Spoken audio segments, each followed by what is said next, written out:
Here are your hosts, John Kincade and Andrew Salciunas. 97.5 The Fanatic, Philadelphia. Well, the best thing I can say this morning is happy Friday, everybody. Good morning, John Kincade. Well, you started with it today. Yesterday, you didn't even offer it. No. So that was good. Yeah, so we're heading in the right direction. Yeah, at least you're a little more cordial this morning. Yeah.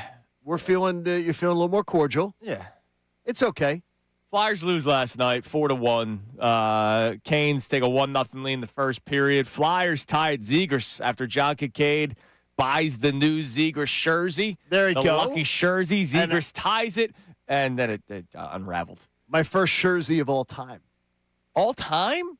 Never have bought a jersey ever, which my wife pointed out to me yesterday.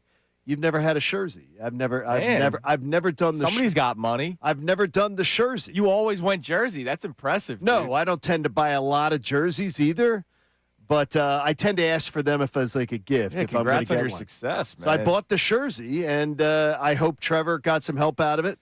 I had a conversation, and I sort of heard it's safe to buy it because that Trevor's going to be around. So I was like, okay, I'll buy it now. I'll invest in it. It was a nice goal yesterday, but then it unraveled. Flyers lose 4-1. That's a to good the word for it. Hurricanes. Got ugly in the third period, especially late. They came unglued. It was.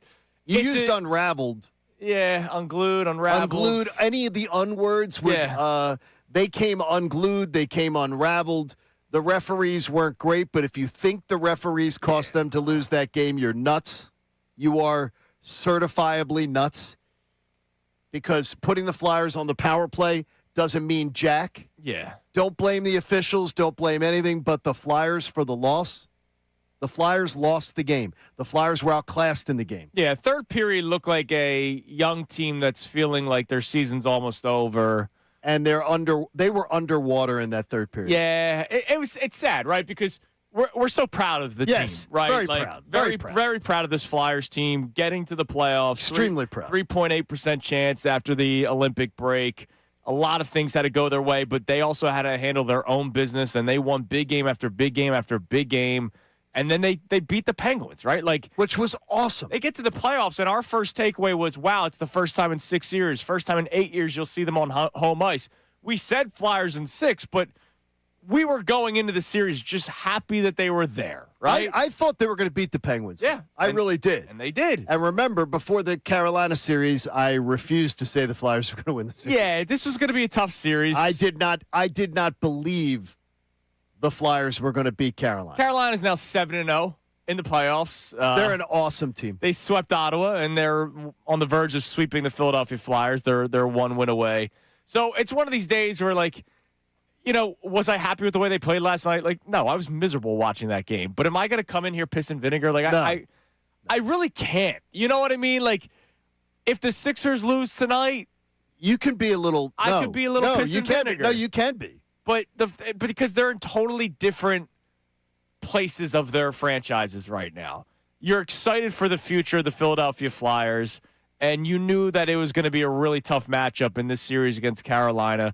And game 1 sucked, game 3 sucked. They played really well in game 2. You're hoping for a good showing tomorrow night, 6:00 puck drop. That's really it. You've reached moral victory time with the Flyers. I absolutely have no moral victory. Look, if you're talking about moral victory of the complete season, I am all in with Andrew Salciunas. Anything about this series, this has been I'll put it this way, it's been a moral defeat. It's been painful to watch. I'm going to look at it this way. As I'm driving in this morning, I'm saying to myself, what was this playoff run? Because I do believe it has that feel that it's over. Is that I think the Flyers got a window into the future of seeing how far they have to go. Yes. And I think that's incredibly valuable for Danny Briere and Keith Jones to know what has to be done. And I think it's a year ahead of schedule for them to be able to have seen this. Yeah. So I think that's awesome. But I'm glad the way you put it is right. It's a moral victory of the whole season is a moral victory. But this series has been a huge it's a disappointment. Last night they came unglued. And that I got to tell you, last night sort of disappointed me. The way they came unglued last night disappointed me. Yeah, I mean, again, and they did. I think they sensed that things are going the way that they're They going. felt desperate last night, and it was coming apart. And look, I think one of the big things that you just said, look, the Flyers now have an idea of what they still need to do. I know there's going to be the Austin Matthews talk that's out there, Which is pretty much the entire offseason. I was convinced yesterday with someone that I trust very, very much that we should not be wasting a ton of time on that talk. Sure. Don't waste a lot of time on Austin Matthews talk with the Flyers. That would not be the kind of investment that they're going to make. That's not what they'd be looking to do. All right. That's what I feel convinced of that after a conversation. But it'll still be what do they do this offseason? And there will be, other proven veterans. Because one of the things that we talked about after game one, so we're going back to, Monday morning, they played Saturday. Sure. Was that they're missing a goal scorer. Like a guy that you're like, you say two. I say two, but they're missing, how about this? They're missing, I believe, two centers. Sure. Now, one of them is going to come internally, hopefully, and then they're missing one externally. And that's what they have to go get. Yeah. They got to go get one. Got to go find one. And they're out there. You can go find one. And then you're hoping that Martone is that one of those big goal scorers for you. He's only 19, right? Martone is I get it. Like, we had so much fun when he first came up because he literally had a point in 9 straight games, 10 points in nine games. It was a ridiculous run that he went on. He's 19. Like, that wasn't going to carry over throughout every playoff game and into every series. And, I'm very proud of what he's been able to accomplish for this team. He was the best player on the ice for the first 2 periods last night. Yeah. But he was the best. He was their best player on the ice for 2 periods last night. Amazing. He created so many scoring chances. And he was getting tons of ice time. He was getting tons of opportunity. That's beautiful. This is all stuff that's going to help him down the line. It's going to help these guys. Alex Bump, are you kidding me? Like, are you crazy? Like, I'm watching him.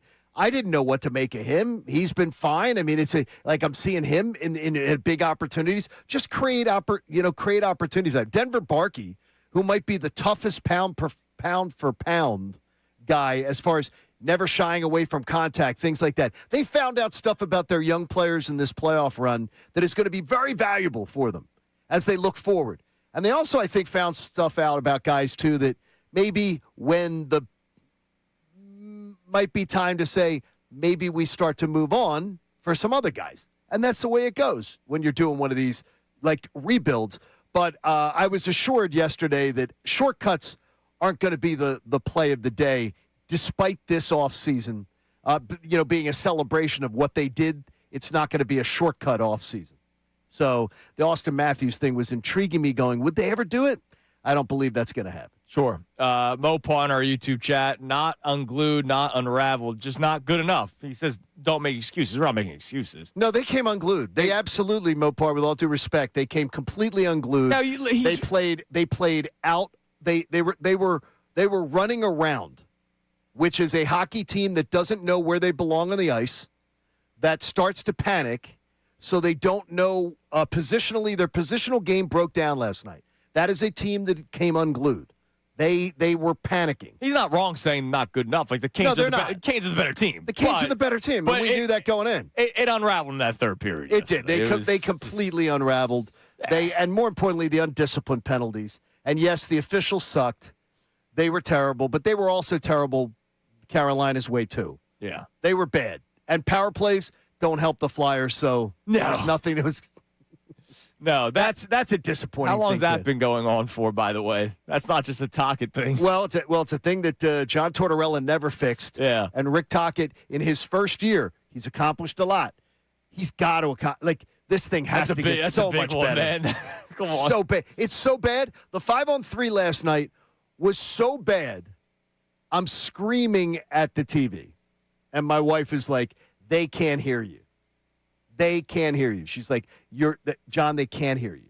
I've never seen a worse. I've never seen a worse 5-on-3 in my life, and I can't believe that professional hockey players can't execute it better than that. It was terrible. Yeah, rough night last night. It was rough night. Flyers now down 3-0 in the series. They look to avoid being swept by Carolina. Game 4 will be tomorrow at 6:00. But we have Game 3, Sixers-Knicks tonight, Johnny. And again, two totally different spots in the franchises right now. Flyers are rebuilding. Sixers are retooling every year.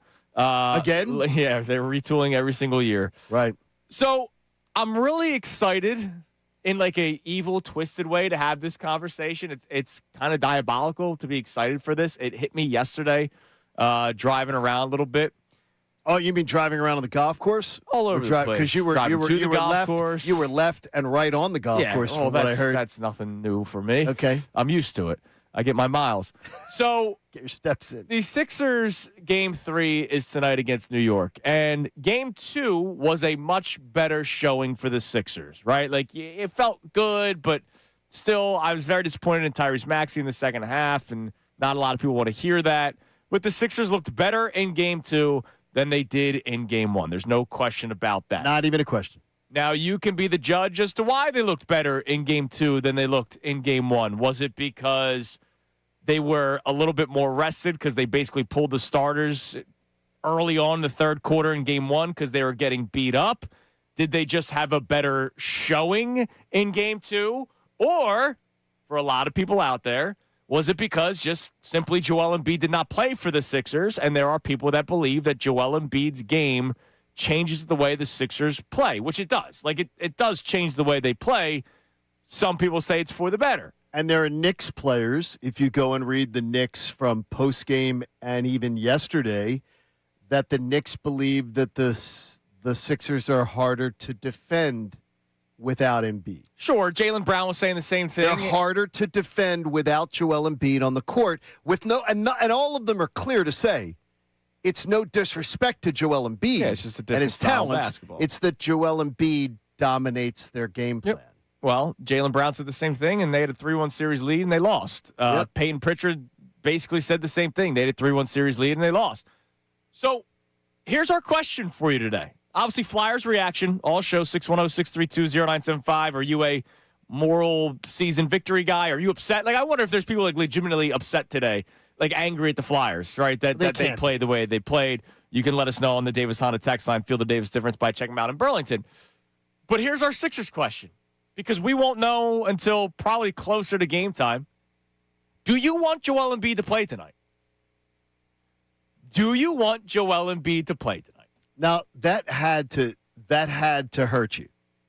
And when I saw it on the show sheet, and we don't talk about the topics, so we talk them out. Yeah. When I saw it, I immediately wanted to talk to you about it. If I asked Andrew Salciunas the reverse, why would I not want him to play? And I asked you, why would I not want him to play? Well, would you have an answer for me? You, though, that you speaking just as you, Sixers fan Andrew Salciunas. Well, I want him to play. I understand, just to but would you? clear. So you would not have an answer to this? No, I could, because I believe a lot of fans will. I could think of answers. I could think that somebody's going to say they are better without him. There's one, which I don't think that's like literally true, but there's people that have that belief. But I also wonder, how much is there a back of your mind? Hey, he's not going to be here potentially next season, so let me see what this team can do without him. And I wonder how many people have that mindset. Now, that's a totally different conversation, but it's one of the answers. I think that do you think that's a fair answer? No, because it's still playoffs, and I want my best team on the court. And that's where I would fall also. Yeah. Is that I know what people are saying, and I know what people are thinking, and I say to them, welcome to the party. It's been a while. I'm glad to see that there's, the water's fine. Come on in. But to me, it's that, we need to realize we'll worry about next year. Yeah, they're better with Joel Embiid. They're a better. I feel comfortable saying that. I think they are, even though the Knicks believe it's harder to play the Sixers without him, which to me tells me what I need to know for next year. Sure, but I'll also imagine that it's easier for them to defend Andre Drummond and a Dembona, and that's who you're going to get. Like, there is, as we've known for a decade now, a fall-off from Joel Embiid to whoever the backup center is. You name it. Name me the backup center of Joel Embiid past, and there's a fall-off between him and that next player, which is why there certainly is. I think it would be crazy to say that you don't want Joel Embiid to play tonight because, to me, the more talent, the better, and Joel Embiid is more talented. Now, there's another angle to this for somebody that might say they don't want Joel Embiid to play, and it could be somebody that's a diehard Joel Embiid fan. What Joel Embiid am I getting? Like, is 50% Joel Embiid beneficial to this team? Because I already saw how bad it was Game 4 against Boston. When he came back, and again, credit to him, 17 days after the appendectomy. Incredible. He looked horrible in Game 4 against Boston. Now, games 5, 6, and 7, totally different conversation. But he looked so bad in Game 4 that I wonder in the back of your mind, are you going, look, he looks so bad because of his physical health. That's going to hurt the team. I'd rather go in with a healthier Andre Drummond and a Dembona, and maybe Dominic Barlow can recreate some of the magic that you saw in the fourth quarter in Game 2, where the Sixers he actually played pretty good minutes for him. I wonder how many people feel that way. Like, I'd rather have the healthier team out there. Connor, I'm curious where you fall on this. I want the guy to play, and it has nothing to do with my love for Joel Embiid. It has nothing to do for, storylines or anything. They're better with Joel Embiid on the court. I look at it very simply. It's playoffs. I need my best players. Part of the reason why I think you lost Game 2 was because ultimately they just had better options for you down low. Karl Anthony Towns had a really, really good game. I don't know if he has as good of a game if Joel Embiid's out there, but I understand the health aspect of it too. What do you got, Connor? Yeah, listen, I agree with you. I think anyone who's considering, I don't know if I want him to play tonight, is overthinking the situation. Now, there's some validity to that, the way they play, the style, but this is the playoffs. You're down 2-0 to a good team. You go down with your guys. And if he's available, he plays. Like, I want him available because he is a talented basketball player. Now, if it works out that you can't put it together because of his health status or because of the style they play when he's on the floor, so be it.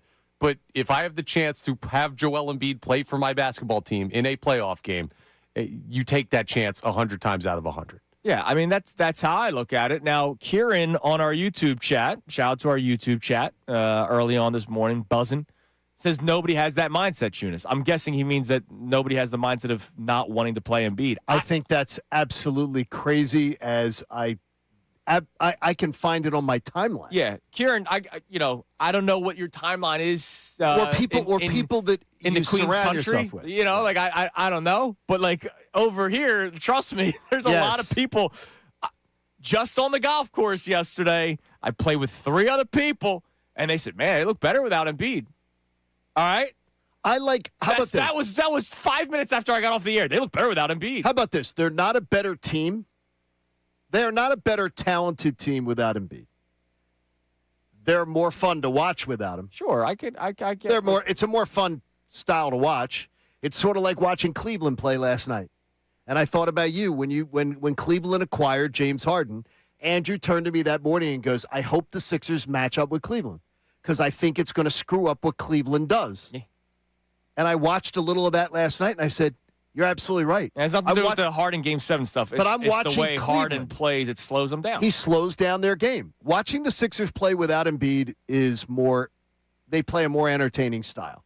They play a style that I think is more today's NBA. Sure. And so, to me, I can understand where somebody would say it. Although today's NBA doesn't make them a better team. Today's NBA still slows down half court. Look, I mean, New York sometimes, but the Knicks are a half court team. The Knicks are to me, and they're up 2-0 in this series, yep. and are now the odds-on favorite in the Eastern Conference to get to the NBA Finals. And so that half court basketball still exists, especially with the team that you're facing. It does, but they're doing it without a Joel Embiid, right? Well, Cat. The Cat is not a center, right? Yeah, was stretch 4, stretch 5. Cat is not a center. Yeah, they're doing it with that, but they do it at the top of the key, just like Embiid does. I got you. But I just look at it as there's a lot of reason to me to say, hey, look, as long as I'm proud of the Sixers too. I'm proud of the Sixers what they did against Boston. I don't believe this series is close to over. I don't believe it's close. John, I don't either. And I have like a weird, warm, fuzzy feeling about tonight. I don't believe it's close to over. I believe Embiid's going to play tonight also. And maybe I'll be wrong on that one. But I believe he'll play. But I also... And if they win, it's 2-1, and you have Game 4 at home. But I also know I do not want 2027 spring to be like this. I want 2027 spring to be a turn-the-page Sixers. Yeah. with a different approach. And I I can't do this. I can't do this again. Like I said yesterday, shy of them winning this series, even if they end up forcing a game 7, they lose. No. I can point to games 1 and 2 being No. the reason why you had Yes. a game 7. If you're in a game 7, it's because Embiid wasn't able to play and wasn't at his best, and you can't do that again. You can't you're wasting Maxi's like really, really some prime years because he can't have somebody to play with. So, do you want Joel Embiid to play tonight? 610-632-0975. Davis on a text line. You can leave a voice memo to really express yourself if you want. You can call in the old-fashioned way. We'll have a poll up on this because I'm curious percentage-wise. Like, is it a vocal minority? Is it closer to 50-50? Yeah, the Sixers played a better game in Game 2 without Joel Embiid. I wonder how many people go, look, I'd rather do that. 610-632-0975. We get your immediate reaction on this coming up next. All right, we'll put the poll up during the break, and we'll get some of your text messages right away. Also, there are other injury updates in this series. The Knicks have some key cogs banged up. Doesn't mean that they're out, but banged up. The Sixers can still make this a series. We'll get into that coming up next. It is Kincade and Salciunas, 97.5 The Fanatic. Now on 97.5 The Fanatic Sports Update. Flyers down 3-0. I'm Connor Thomas, and the Flyers are up against it now after losing to the Hurricanes 4-1 last night in Game 3. They'll have to now win 4 straight if they want to advance. Head coach Rick Tocchet talked after the loss about taking too many penalties. We had a great first, and then it was all power play penalty kill. We took 9 penalties. 5-on-5 were good. I thought we were the better team, and then the power plays and penalties. That's 2 games in a row. It was just 2 penalty fest. Game 4 is tomorrow as the Flyers look to avoid being swept. That game will also be at home, so we'll see if they can find some type of motivation to find a win in that series. The Sixers are hoping for a better Game 3 result tonight in their matchup with the Knicks. Game 3 is this evening in South Philadelphia. Joel Embiid is questionable after missing Game 2. Josh Hart, OG Anunoby, both questionable for New York in this next game as well, so the injury report's something to watch.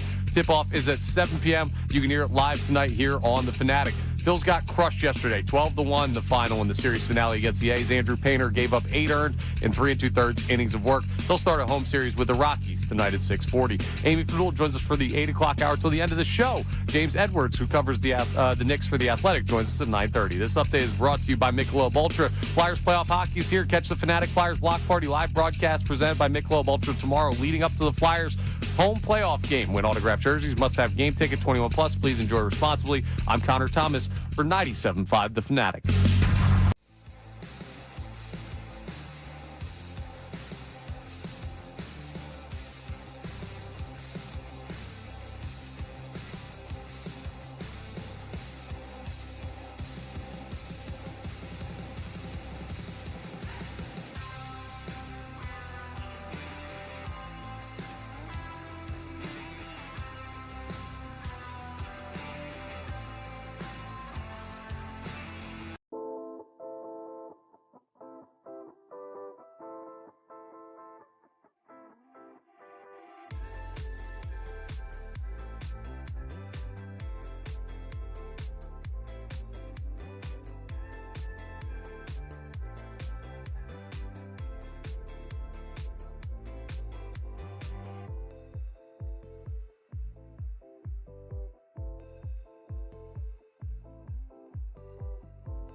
pro. All right. We want your immediate reaction. Our question for you today when it comes to the Sixers leading into Game 3 tonight here on the Fanatic. Do you want Joel Embiid to play? And I'm curious, John. You got to explain this one better. I wish that the poll question had more of a explanation on it because people are going to – we are not the clickbait show. People are going to look at that and they're going to go clickbait. Well, clickbait question. The way but you there's phrased so it, many different angles to answer it. Well, the thing is the way you phrased it was very well thought out and everything. Someone's I'm just a very going to well thought out person. I think you are. When someone's going to read that and they're going to go clickbait, they're going because it didn't have any more than just that question on it. It's the way you phrased it and the way you explained it. It makes it a lot more understandable. All right. So again, do you want Joel Embiid to play tonight? Do you want him to play, yes or no? I say yes because the Sixers are better with Joel Embiid. They're 3-1 in the playoffs with him, and they're 1-3 without him. I look at it very simply that way. Or no, they're 3-2 with him. Excuse me. But there's the hey, what Embiid am I getting? If I'm not getting that great of an Embiid because of his health, then maybe it would be better for them just to not play him, and you hope that you steal Game 3 and then he comes back for Game 4. Or there's the, no, they're better without Joel Embiid. I want Joel Embiid to sit. And immediately on our YouTube chat, Johnny, I said I wanted immediate reaction. Stank you up. Thanks, Stank, for checking in. Embiid is a useless player because you can't count on him. I would literally take anyone else. I think that's a bit too far, but hey, if that's your feeling, that's your feeling. I think it's a bridge too far on that one, Stanky, but I can understand the frustration boiling over. Yes. Does anyone else include Adembona? Because if so, I'll pass. Yeah, but Dembona's I hope you don't mean Adembona as anybody else because Adembona stinks. He's just not. Dembona's terrible. He's not good at All due basketball. And better than Paul. his game. Paul Reed was better, and that's horrible. Yeah, that's horrible to say, but Paul Reed was better. That is saying something. Yeah, but Paul Reed was better. Yeah. All right. What's the poll? Let's do the immediate poll. Brought to us by our man, Dr. Avidan Appel, Iron Mountain Men's Health. We love Dr. Avidan Appel. He keeps our poll strong 4 hours every single morning, and then we'll get to some calls and some texts. Do you want Joel Embiid to play tonight? Yes or no? Yeah, simple question, and 85% of our early responders are saying yes. All Only right. 15% saying no, but it's very early. We've seen these polls shift before. Look, I hope it stays there because I think that's the smart answer. Like, I do. I think the smart answer is to say the team is better with Joel Embiid, and I'm not even doing the whole I want to see it because this could be it. Like, I'm not even thinking about that stuff. I look at it specifically. It's a playoff series, and you're down 2-0, and I think the Sixers are still very much in this series. Man, do they have a huge uphill battle at this point, being down 2-0? Absolutely. But they're still in this series, and oh, by the way, OG Anunoby is listed as day-to-day questionable going into tonight's game with the hamstring. With, I believe, a great chance for the Knicks to say, rest him tonight, play him Sunday. Yeah, I could see that happening. If it's not worse. It could be worse. Like their situation may be worse off than that. And he has been their best player alongside Jalen Brunson throughout the playoffs, even in the Atlanta Hawks series and so far in this series. He's a matchup nightmare because he could do so much. He can shoot the three ball pretty well, but he's such a physical player. He could score from the mid-range. He could attack, and he's a tremendous defensive player. I mean, he's a really, really good defensive player. It's why the Knicks gave up so much to acquire him. OG Anunoby, if he misses tonight's game, and then who knows, even if he plays, if he just loses a step.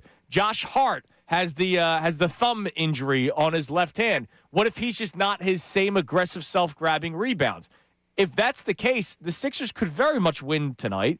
Vegas has the Sixers as 1.5-point favorites. If the Sixers win tonight, it's 2-1 with Game 4 in Philadelphia. Yeah, I'm not in any way. I'm working tomorrow morning, and I'm of the belief that I think I'm going to be talking about a Sixers victory.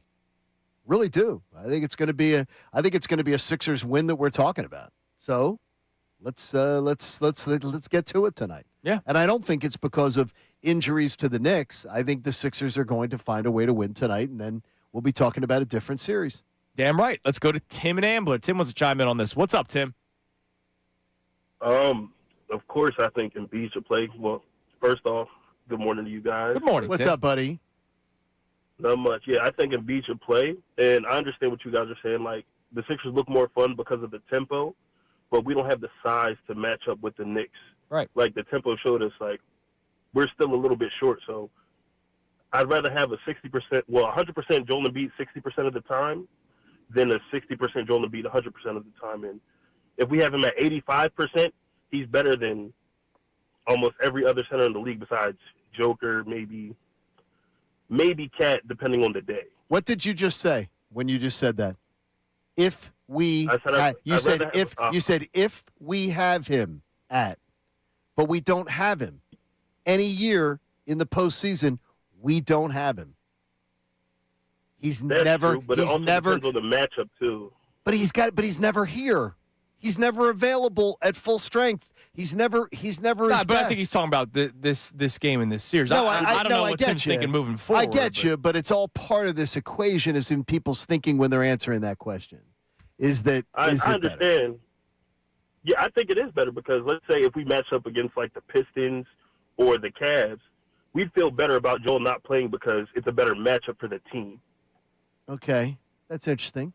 Yeah, look, I think they need him in the series. Thanks for the call, Tim. Like I think Karl Anthony Towns and Joel Embiid that's a matchup, right? And Joel Embiid, he talks about the size. I know there are people that think Joel Embiid's not a rim protector anymore. His presence alone is better than a Dembona picking up 4 fouls in 5 minutes, and Andre Drummond's more so just a rebounding machine at this point. He's Okay, do you believe, or are you of the belief that his defense has clearly slipped? Over the years, absolutely. No, like this year, I see a clear difference. I still saw that great block in Game 7 against Boston. I mean, there are absolutely opportunities that I can point to where I go, okay, there's glimpses of the old Embiid. He's not the same player. And to me, that's part of it. There's been a distinct decline in what he is as a defense. I also don't know how much he can move with the now hip and ankle. Well, that's what I'm saying is right. he's not the defensive force that we just assume he's going to be. He's a lot better than the options, though. Well, that's what I'm right. And like as you point out, that's what I keep getting to. Like I get it. They looked more fun and they looked better in Game 2, but there is a distinct difference between Joel Embiid and the backup options. Did you watch any of Lakers Oklahoma City last night? Oh, you mean Jared McCain scoring 18 points? Well, no, last don't night? even get me started on that. Don't even get me started on that nonsense. Oh, he's not even that good of a player. Yeah, Jared McCain, who after the game, even LeBron saying, "Boy, that McCain." Just saying it would have been nice. He's a weapon. It'd been nice to have had him in Game 2. Yeah, wouldn't have been nice. For all they the could have people used that him. are excusing Tyrese Maxey for playing way too many minutes. And you could have had that guy. And everybody on the dais last night in Oklahoma City talking about Jared McCain. Yeah, being a guy who every championship team needs a guy like Jared McCain. Go on. What was your original point? I'm sorry. Yeah, I'm even forgetting. Is that could you see the Sixers in any way competing with a team like that? What, Oklahoma City? No. I don't think any team really does. And I think that they actually the style of play can't match if you're talking about the Joel Embiid style of play doesn't match. Yeah, but going up against them. If I get there, I'm thrilled. Oh no, yeah, no. We all would. No, I'm not saying that to you. We all would be thrilled if they got there. I would sign up for a Thunder 4-0 series sweep over the Sixers. No, we would be. We would be. Blood. We would be thrilled with an Eastern Conference championship. But it's the idea that they can't with Embiid. Embiid would not help. He's not stopping anything with what the Thunder are doing. He doesn't. And do the Sixers look? Chet would run circles around. Do the Sixers look more like the Thunder? Do the Sixers look more like the Thunder, or potentially a team that could compete with them? The style of play that they play with or without Embiid. I think they'd lose in 4 regardless. No, Yeah, but no. Looking towards your future is what I'm saying, because I think a lot of people are going to answer today's question. You're going to need a more athletic big. Yeah, you're going to need to look. Point. You're going to need to look different than the team you've had built around Embiid. Yeah, absolutely. It's time to this page. This page has to be turned. This page absolutely has to be turned. Who's calling you? I have no idea what that was. Oh, it was my alarm went off. Why? I don't know why. Why you would have missed the start of the show. Why did you set an alarm for 6:40 in the morning? I have no idea why I set an alarm for 6:40. See, I said to you this morning, I sent him a message and I said I was a little checking to see if I was awake. I have no idea why I set an alarm for 6:40. Did you mean to set a 6:40 p.m.er for like No. Phillies? No. And he accidentally certainly wouldn't want to do that after last night. No. No. We'll get into that one. Yeah, that'll be fine. all right, plenty of time for that bad news. What do we have on the text line? Davis on the text line. Feel the Davis difference by check him out in Burlington. We'll let Rob in Prospect Park lead us off on the Joel Embiid conversation. He says, not only do I not want Joel Embiid to play tonight, I don't want Joel Embiid in my city anymore. Oh, geez. We already wasted the first 5 years of Maxi's career. Are we just going to waste the first 5 years of VJ's as well? Joel Embiid is the greatest waste of talent Philadelphia has ever seen. All right, that's crazy. That's filled with That's hatred. a little venomous. Yeah, he won't be here 5 years from now, so don't worry about Edgecomb's first 5 years. Well, yeah, but I can't say that they wasted the first 5 years of Maxey. Look, Maxey had his chance, man. Maxey had his moment to shine in Game 2, and he did not in the second half. He did not. Maxey has had plenty of times where he has shined, but I would say that's rough. That's just rough. But I can't do it again.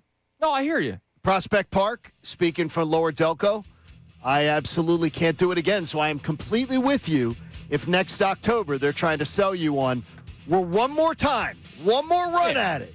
Joel's going to be healthy this time around. If they try selling you that again, then I'm completely with you. But for this series, come on now. Come on now. The best chance for this Sixers team to win is Joel come back and contribute. But, see, Kieran says there's nobody out there. Well, Oh, no, they're out there, and it's a large portion. that guy wants nothing to do with him beating the city. How about 3 of the 5 people who's responded to me would disagree with Kieran's point of About view? that. So, do you want Joel Embiid to play tonight? It's a simple question, but it's a complex answer. It's a complex 610-632-0975. Now, coming up next, Johnny, not even Magic Mattingly can save one Phillies player, at least for now. Another outing for someone that the organization put a lot of faith in. It's Kincade Salciunas, 97.5, The Fanatic. When something feels off, go to the doctor. Make sure you get checked out, because if you have unusual symptoms, it could be bad news. And if you get bad news, like a cancer diagnosis, the consultants in medical oncology and hematology are there to help you out. And when I say help you out, I'm talking about saving your life. That's what Dr. John Sprandio Jr. did for me and his incredible team at CMOH. They saved my life. And I shopped around, met with 3 different doctor groups to see which I was going to go with. And I went with CMOH. And in fact, the protocol that Dr. John Sprandio Jr. got me into was one that another major healthcare system in Philadelphia thought, yeah, it probably wasn't good for me. Well, you know what's good for me? Being alive to do this radio show and trusting CMOH. They're awesome. They're absolutely seamless in their care. They're an independent practice. They can work with medical systems all over Philly. They are fantastic. Their staff is great. All the nurses, all the doctors, all of the staff that schedules your appointments. CMOH will get you the answers you need and the peace of mind that you're looking for.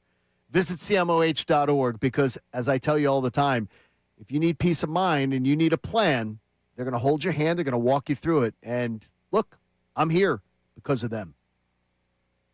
Philadelphia is fired up as the orange and black battle in the second round of the NHL playoffs. Your home for all the action is 97.5 The Fanatic, the only official radio station of the Philadelphia Flyers. Hear every hit. Couturier comes in late and gets a shot to Ben Kendall. Every goal. Looks at the net with a shot. He scores! Every save. What a save by Bedard. Every moment. And the Flyers win it in overtime. Right here, 97.5 The Fanatic. If you've been to Delilah's, home of the world's most beautiful showgirls, you know why it's won awards from Best Gentlemen's Club in the country to Zagat-rated cuisine. Never been? What's the wait? Catch weekday lunch specials and happy hour every day from 5 to 8 p.m., plus game day features and free admission with proof of game attendance. Fight nights, bachelor parties, and cigar soirees are better when you book a party package or reserve a table for bottle service. For more details, visit Delilah's.com. Recently, our company's softball team lost the big game by 1 run. Then Dale tried to console us with the quote, "Winning isn't everything." Dale's a loser. I play to win, like early payout from Bet365. If my team goes up big, I get paid out instantly, even if they blow the lead later. Sound familiar, Dale? Bet365. Winning is everything. Gambling problem? Call 1-800-GAMBLER. 21 plus only. Must be physically located in Pennsylvania. T&Cs apply. In-app only. This is Carla Hall for Eggland's Best. Eggs are a staple in our diets, and there's only one egg with more delicious farm-fresh taste plus superior nutrition. Eggland's Best. With more vitamins, including 6 times more vitamin D and 10 times more vitamin E, plus 25% less saturated fat than ordinary eggs. Available in so many delicious varieties. We've got classic, cage-free, organic, free-range, and pasture-raised. Eggland's Best. Better taste, better nutrition, better eggs. This is the story of the one. As a maintenance tech at a university, he knows ordering from multiple suppliers takes time away from keeping their arena up and running. That's why he counts on Grainger to get everything he needs, from lighting and HVAC parts to plumbing supplies, all in one place. And with fast, dependable delivery, he's stocked and ready for the next tip-off. Call 1-800-GRAINGER, click Grainger.com.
Coming your way now. It is 6:47 here on Kincade Salciunas 97.5. The Fanatic will continue this Joel Embiid discussion. Do you want Joel Embiid to play tonight? 610-632-0975. Connor saying the text line is being flooded right now with one specific answer. So we'll get to more of those text messages coming up in a little bit. Flyers lose last night 4-1. Just kind of fell apart in that third period. It got ugly. Yeah, they came completely unglued. They're now down 3-0 in the series. And the running around and the bad penalties. And it was just they came on. They've played so poised for the most part. Man, they look like a flustered group that realize where this series is headed. I love what Trevor Zegras has brought to this team, but Trevor Zegras really needs to be a much more disciplined player. And that's something he's got to be. He's got to be a more mature player. He's got to be a more disciplined player than he's shown this year. He's got to be more. They got to expect more out of him. And he takes too many undisciplined penalties at bad times. But he can come up with big goals and he can do a lot of good things. But there's a lot of things this team has to learn, and this playoff run has helped a lot. Well, part of this playoff run helped a lot. Was the learning period. It's great. So, we'll see how things go moving forward for the Flyers. Game 4 tomorrow. Series not over yet. We've seen it happen before with this team. That's awesome. This organization. Phillies, Johnny. Phillies lost yesterday. Magic Mattingly, are you now worried about the magic of the Phillies? No, because unfortunately, every once in a while when you reach into the thing, you don't pull out a rabbit. 12-1 the final yesterday. The A's beat down the Phillies. Well, really, they beat down Andrew Painter. Yeah, they didn't. The Phillies didn't lose that game. Andrew Painter, 3 2/3 innings yesterday, 7 hits, 8 earned runs, 3 walks, 2 strikeouts. The Athletics, they had their way with. Yeah, it was batting practice, and it's exactly what I said all winter long. As everybody was telling me, well, you got Andrew Painter, and I'm like, what do you? Andrew Painter couldn't get beanbags out last year in AAA. And everybody was like, well, look, he's going to be fine. He's just coming off Tommy John. He's going to be fine. He's okay. He'll be great. It's the first year off Tommy. Yeah, nobody had any reason to believe that until he proves it to you. And his ERA is what now? 6.5? 6.89 on. It's terrible. He is not ready for prime time right now. He's not ready. And the thing is, it doesn't mean he's not going to be ready. Right. It doesn't mean he's going to be a bust. But right now, he wasn't ready. And going into this season, counting on him and people thinking he was an absolute, as part of one of the five, he's absolutely. He's one of the answers. The big thing was is ridiculous. The organization decided we're not going to pay Ranger Suarez because we have Andrew Painter. We also have, and that was their decision. They have Jesus Luzardo, who they were. I imagine they were planning on locking him up regardless. So that's why they said, "All right, we are open and okay with moving on from Ranger Suarez." But you were going into a season asking for Andrew Painter to do a lot. Now, a lot in his rookie year was like, "Hey, give me 5 solid innings every night." Like I'm not asking Andrew Painter to be 8 strong. 1 earned run every single outing. Give me 5 innings, and this bullpen, again, going into this season, very high on the bullpen, give this team a chance to win every single night. And unfortunately, half of his starts have not even put you in a position to win. His first start, 5 1/3, 1 earned run against Nationals, great. 4 innings, 4 runs against Giants, not so great. 5 innings, 1 earned run against Diamondbacks, great. Give me the 5 solid innings. 4 innings, 3 earned runs against the Braves. 5 2/3, 5 earned runs against the Braves. 5 innings, 3 earned runs against the Marlins. You'll take it. Yesterday, 3 2/3, 8 earned runs. It was by far his worst start, but he's just been so inconsistent. If he can't locate his fastball, then honestly, at the major league level, if he can't even do that, which he cannot do right now. Yeah, and that'll hurt the best. That hurts the best of pitchers. 3 of the last 4 starts, he cannot do that. Yeah, that's a real problem. And it shows that the belief in Andrew Painter that he was ready to be an answer in 2026 was a mistake. That was a mistake. And they did it out of, we don't want to pay Ranger Suarez. And that's bottom line. Look, I'm sure they were high on Andrew Painter regardless of the Suarez. They're high on Andrew Painter as far as his long-term potential. They're high on him, and they should be. Like there's a lot to like, but there's now he's giving them reason to. He has to prove that there's reason to have long-term belief in him. Now he's got to answer some of the questions. Now he's got to answer some of those issues. Yeah, but he was always going to get called up. You couldn't just leave him in the minors. It was time for him to start throwing. He was supposed to get called up 2 years ago, and then unfortunately an injury happened. He did not have to start the year here. I mean, it was about time. Well, no, it's about time, but it's not. It's about time if you throw out the fact that he had Tommy John and he wasn't ready. And last year was horrendous. It was horrendous. And he can't get out guys. He can't get out AAA lineups in the major leagues. He can't get out. He can't get out marginal hitters in the major leagues. I would say I'm still taking his starts over Taijuan Walker's. Totally. Taijuan Walker did not have a 7 ERA with the Phillies. What? He had an 8. Come on now. He had times. Taijuan Walker was your saying this year. This year, his ERA was 9.13. I understand this year. He literally could not get guys Taijuan Walker gave you a better chance to win in starts. The last 2 years, he gave you a better chance than what you're getting right now. 2024, he had the 7.10 ERA. In 2024, it was just last year. Yeah, last year he had one good year. Come on, it's bad. It's bad. Yeah, the guy's made 6 major league starts. Correct, but I'm not giving up on him. But the people who were telling you, and Connor, you're one of them. Oh, it's okay. He'll be fine. He'll be fine is what you always said to me. Absolutely. He'll be fine. Yeah. He's not fine. He's not fine. It's 6 major league starts. I understand, but he's not fine. At no point did I sell Andrew Painter as Ranger Suarez. No, you didn't. And I didn't say you did. Right, I'm just saying. But you said he'll be fine. What did you expect from him? I didn't expect a 7 ERA, and nobody did in the organization either.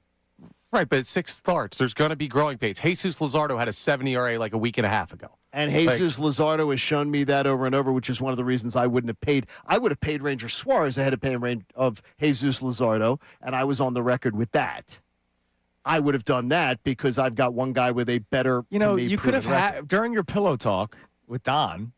He never. No, he's refused. You could have. No, he's refused. You could have had these conversations. No, he's refused. He's absolutely refused. He doesn't. It doesn't seem like it's requited love. Rough outing for Andrew Painter yesterday. Phillies win another series though, and they begin another series tonight. So hopefully they continue to surge back to 500. They are 4 games under now after yesterday's loss, 17 and 21. And again, they're ahead of schedule where they were in 2022 and 2023. Phillies World Series. Here we come. There you go. They just wanted to redo the book, right? Let's fire the manager and get red hot. Let's start off slow. It's worked before. Tried to throw the game so the Flyers would win. Only one Philly team can win it once, or none of them. Philly's fault. It's amazing. All right, coming up next, more Flyers reaction, a preview of Game 3 for the Sixers. But since it's Friday, we won't have a chance to talk about this until after the fact. John Kincade has a request for the Flyers fans attending Game 4. And all I will say to that is, good luck. It's Kincade and Salciunas, 97.5 The Fanatic. Now on 97.5 The Fanatic Sports Update. Flyers pushed to the brink. I'm Connor Thomas, and the Flyers, they're up against it now, facing elimination after the Canes beat them 4-1 last night in Game 3. Series is now 3-0 in favor of Carolina, so the Flyers will have to win 4 straight if they want to advance. Head coach Rick Tocchet talked after the loss about the inexperience of the team. It's inexperience. And not just saying young guys, I'm saying as a team. Sometimes you got to read the room. And then sometimes you got the puck and you just got to get it down low. You can't try to make a play out of nothing. I think we tried that a couple of times. And Carolina is the more experienced team, but the Flyers can try and find a way to steal a game tomorrow, 6 p.m. Time for Game 4. The Sixers are hoping for a better Game 3 result tonight in their matchup with the Knicks. It's at 7 p.m. tonight is tip-off. You can hear it live here on The Fanatic. Joel Embiid questionable after missing Game 2. Josh Hart and OG Anunoby are both questionable for New York, so the injury report's something to keep an eye on. Phil's got smoked yesterday, 12-1, the final in the series finale with the A's. Andrew Painter gave up 8 earned in a little over 3 innings worth of work. They'll start a series with the Rockies tonight. Amy Fadul joins us from the 8 o'clock hour to the end of the show. James Edwards, who covers the Knicks for The Athletic, will join us at 9:30. This update is brought to you by Foreman Mills. 2201 Cotman Ave is coming. Grand's opening Thursday, May 14th. First 100 adults in line get a free gift card. I'm Connor Thomas for the home of the Sixers, Flyers, and Union. 97.5 The Fanatic and The Fanatic.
Talk 97.5 The Fanatic and The Fanatic app. All right, it's 7 a.m. here on Kincade Salciunas, 97.5 The Fanatic. Flyers reaction, Sixers preview. John Kincaid's a request that we'll get to come up in a little bit.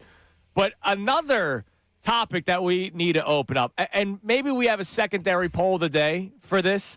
So, as a show, we pretty much know everybody's business at this point. And then Connor Thomas just randomly drops a bomb on us that he's going to Boston next week, John. Did not know he was going to be doing that. Making the family trip, and you're going to go see what? It's the Phils are in town? Phil Sox. All right, so he's going to go watch the Phillies Is this take your on first? the Red Sox. First time at Fenway, yes. You're gonna absolutely love it. You're going to love it. But Yawkey is honestly what will make it so much fun for you. Yeah, so It's not Fenway itself. no, Fenway's cool. Fenway's the cool, It history will of be it. Fenway way more than Yawkey for me. The history of it. You have the experiencing the whole vibe of game day there is amazing. That's when I went to Fenway and Wrigley in like back-to-back summers. And I realized just how much better some cities do it. I know we love the sports complex and all 4 teams are down there and blah, blah, blah. It's why I was pro Sixers Arena in the city because I like the game day experience to be more than just the game. And Yawkey Way and Wrigleyville, it's more than just the game. You're going to love it. All right, It's awesome. There's a really cool bar in the Boston that you can go downstairs, and it's the away team's batting cages. Now, you obviously can't go down there during game days, but you're actually allowed to rent it out with your buddies or whoever, family members, and do BP. It's a really cool experience. But you asked the question, do you wear Sixers gear? And you're going to 2 games. I am. So I say you go 1-1, but John also makes the point of, well, if the Sixers lose the series to New York by the time you go there, you can't do it. I say you do 1-1. I say you don't. I don't like seeing the Flyers jerseys at Eagles games, the Eagles jerseys at Phillies games, but that's just me. You do. But you get why I'm doing it. They blew a 3-1 lead. I got to let those losers know. I got you. Embiid flops too much. Yeah, like I would go because we hate Boston. A lot of it's out of jealousy, but we hate Boston. I would go 1 game Phillies gear. Obviously, you're going to see the Phillies, but I do a little middle finger to the Boston people. And I'm going with one of my buddies who's a big Boston sports fan. So I got to rub it in his face too.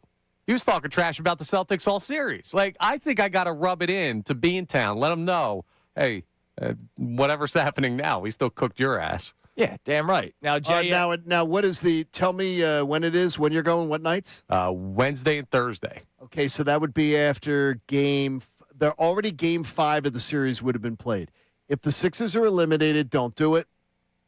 If the Sixers are alive, then do it for that reason. If the Sixers are not alive, don't do it. You'll look like a tool. I'm There's going no to look like reason- a tool anyway. No, if the Sixers are alive, that's cool. If the Sixers are getting ready for game 6 of the Knicks series, it's going to be fine. If the Sixers are eliminated, you're going to look like a total tool because they'll be like, dude, you just got your asses kicked by New York. That's not good. JM on our YouTube chat saying that's antagonist and unnecessary. You're asking for smoke. You're not going to New York. You're going to Boston. Boston's a little bit different. And Boston's not going to harass. You're not going to get harassed. And by the way, if you're wearing Phillies gear, you're still wearing nobody's going to harass you opposing teams' gear. Nobody's going to harass you wearing Phillies gear because Wrigley and Fenway are the 2 most visited. Yeah, they're touristy, and I say that in a good way. Touristy. They're American landmarks. Yeah. They're also, give me the smoke. I'll survive. They're historical landmarks, so they're used to Guys, that. Connor Thomas is no longer producing the show. He was arrested. I think it's awesome. Area. Connor, it's going to be fun. You're going to have a great time. I'm excited. Awesome. So should Connor Thomas wear Sixers gear in Boston next week when he's going to 2 Phillies games when the Phillies take on the Red Sox? 610-632-0975. You could chime in on that as well on the Davis Honda text line. Feel the Davis difference by checking them out in Burlington. What do we have on the text line about the Joel Embiid discussion? If you're just tuning in, we're asking a open-ended question with complex answers. Do you want Joel Embiid to play today? It sounds very simple, but I think there's going to be there's nuance to your question, and I think to set up the nuance so you're not getting trolled about. Like, I want Joel Embiid to play because the Sixers are a better team with Joel Embiid, period. It has nothing to do with my love for the big man. It has nothing to do with these could be the last couple of games with the big man in Sixers uniform. Sixers are better with Joel Embiid on the court, period. But there are people that don't agree with that. There are people that don't want him on the court. Including the Knicks. Yes. We're going to talk to somebody who covers the Knicks coming up at 9:30 today. There was a lot of members of the New York media when the news came out. Wow, this actually changes things. The Sixers are now a better defensive team. So I don't know. There might be people that go, yeah, they're better with Joel Embiid off the court. There's a lot of people that just don't like him. Our last texter straight up said he's wasted Maxi's career. He's the biggest waste of talent. Blah blah blah. Wow, I've been a bit of an Embiid detractor at times, and I'm never ever going to say something like that. It was strong. I think that's way strong. So what do we got? So we have other people who do not believe Joel Embiid playing is the best. Chris from North Carolina, he says, no, I wouldn't play him tonight. Regardless of this playoff win or not, he is not the future of this team. We need to see how the young guns do and build around them. And that was one of my guesses of somebody answering a question like that. I want to see what it's like with the future. I want to win. I'm already seeing into the future. Yeah. I'm already seeing those guys. And by the way, I saw part of the future the other night, and it came up very small in Tyrese Maxey. Yes, now, I'm not killing Tyrese but Tyrese came up really small. So I've already seen part of the future. I want to see the present, and then I'll deal with the future next year. Look, I'll deal with it next year. They are. Let's put it this way. I think they're still very much alive in this series. So do I. Especially if OG Anunoby's not himself, or maybe he's not playing tonight. We'll see. We'll find out. The Sixers are down 2-0. They have a steep hill to climb. Let's say they're losing this series, right? Regardless of Embiid playing or not. You're probably seeing the end of the Embiid era regardless. So you do believe that there's a good chance he's gone?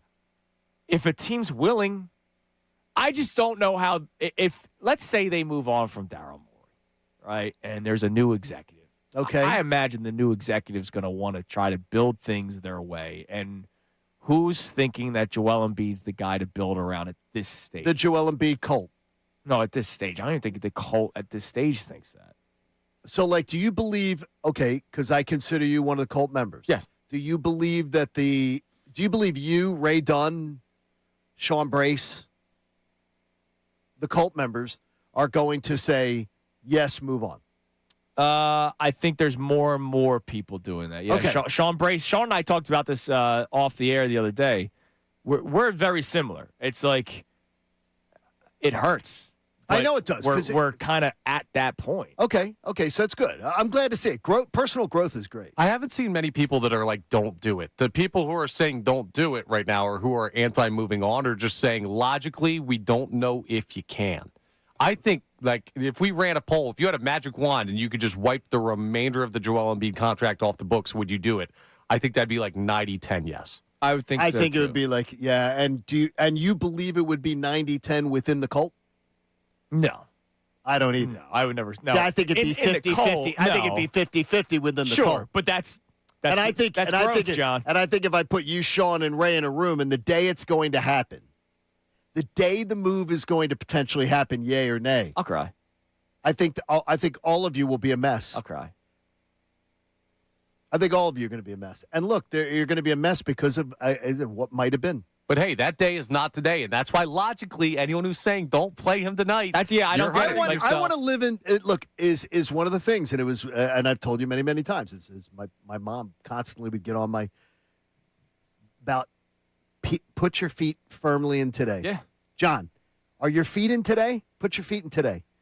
My feet are in today. My feet are about winning this series. And today they're a better team with Joel Embiid. If you don't think they have a better chance to beat the Knicks with Embiid, I got to tell you didn't watch the Boston series. Yes. Today they're better. Joe Mazzulla said, what changed? They got Joel Embiid. But back.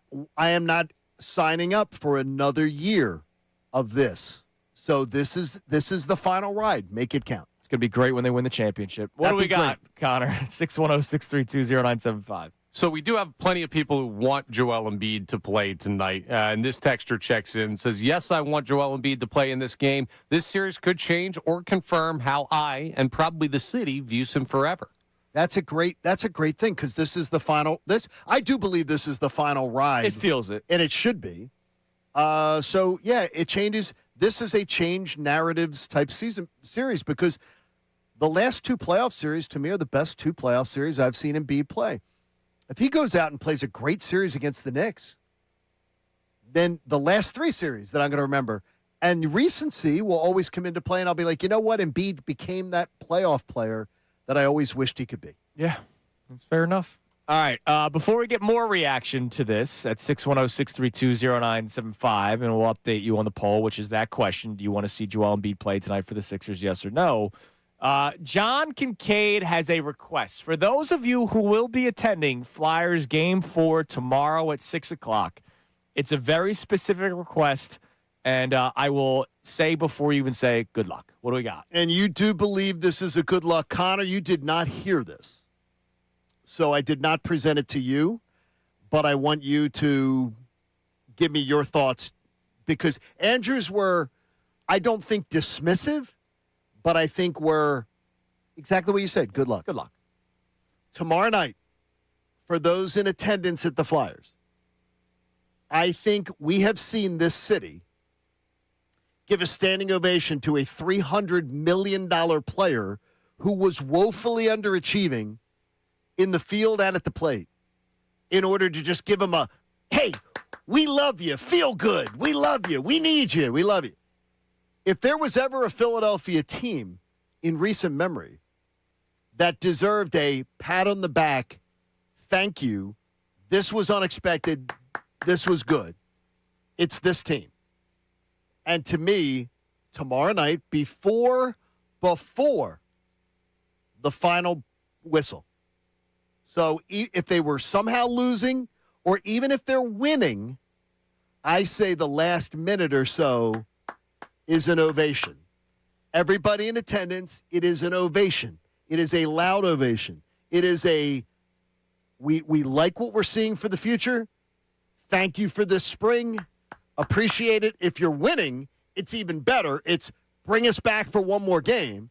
If you're losing, it's we're showing the appreciation of this run. We did appreciate it, even though the wheels fell off in game one. Game one was terrible, and game three's third period was terrible.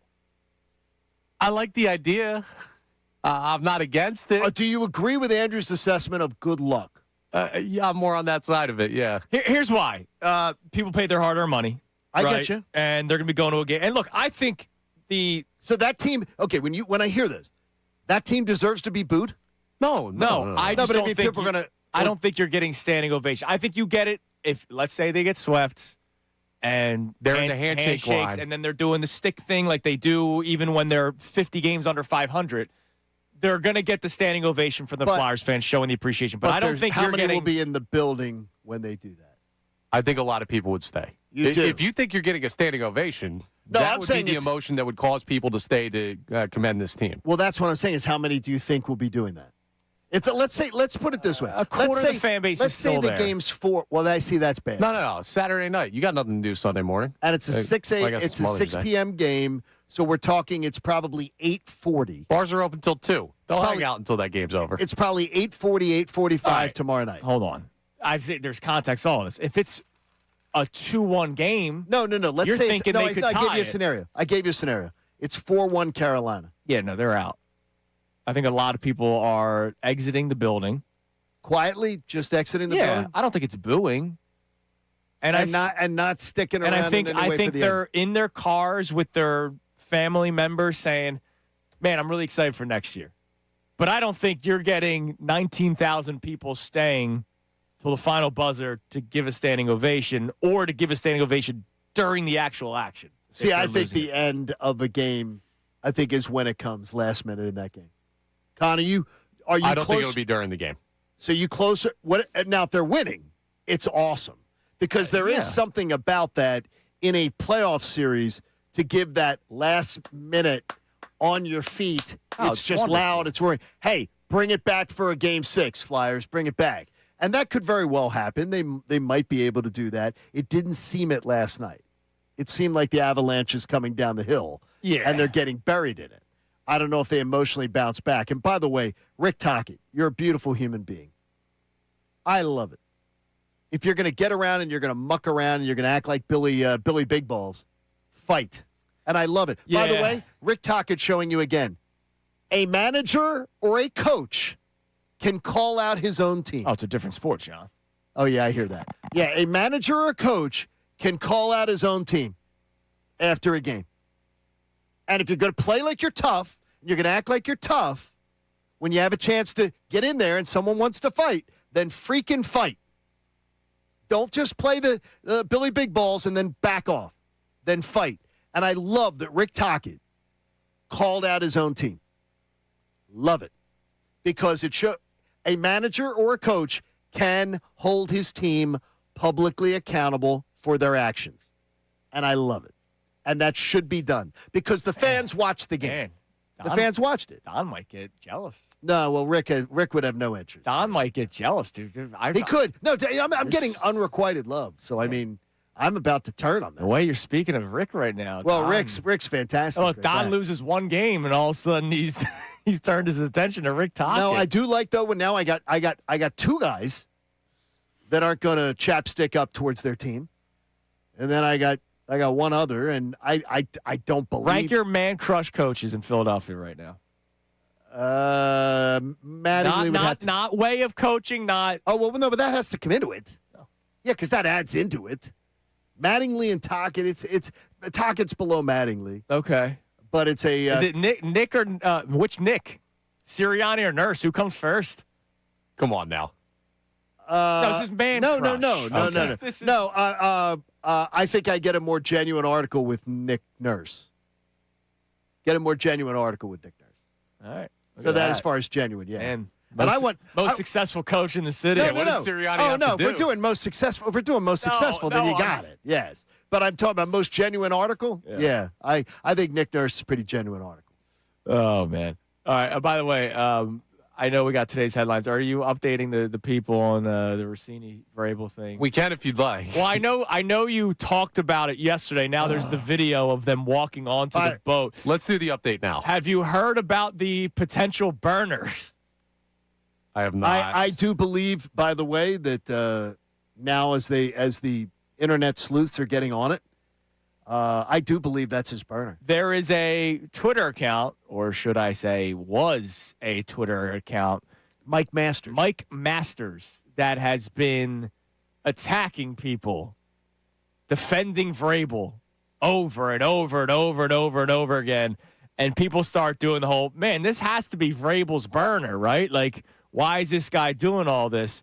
And then all of a sudden, the Twitter account is no longer active. Now, one of the news stations in Boston claims that they believe that it is a Boston area IP.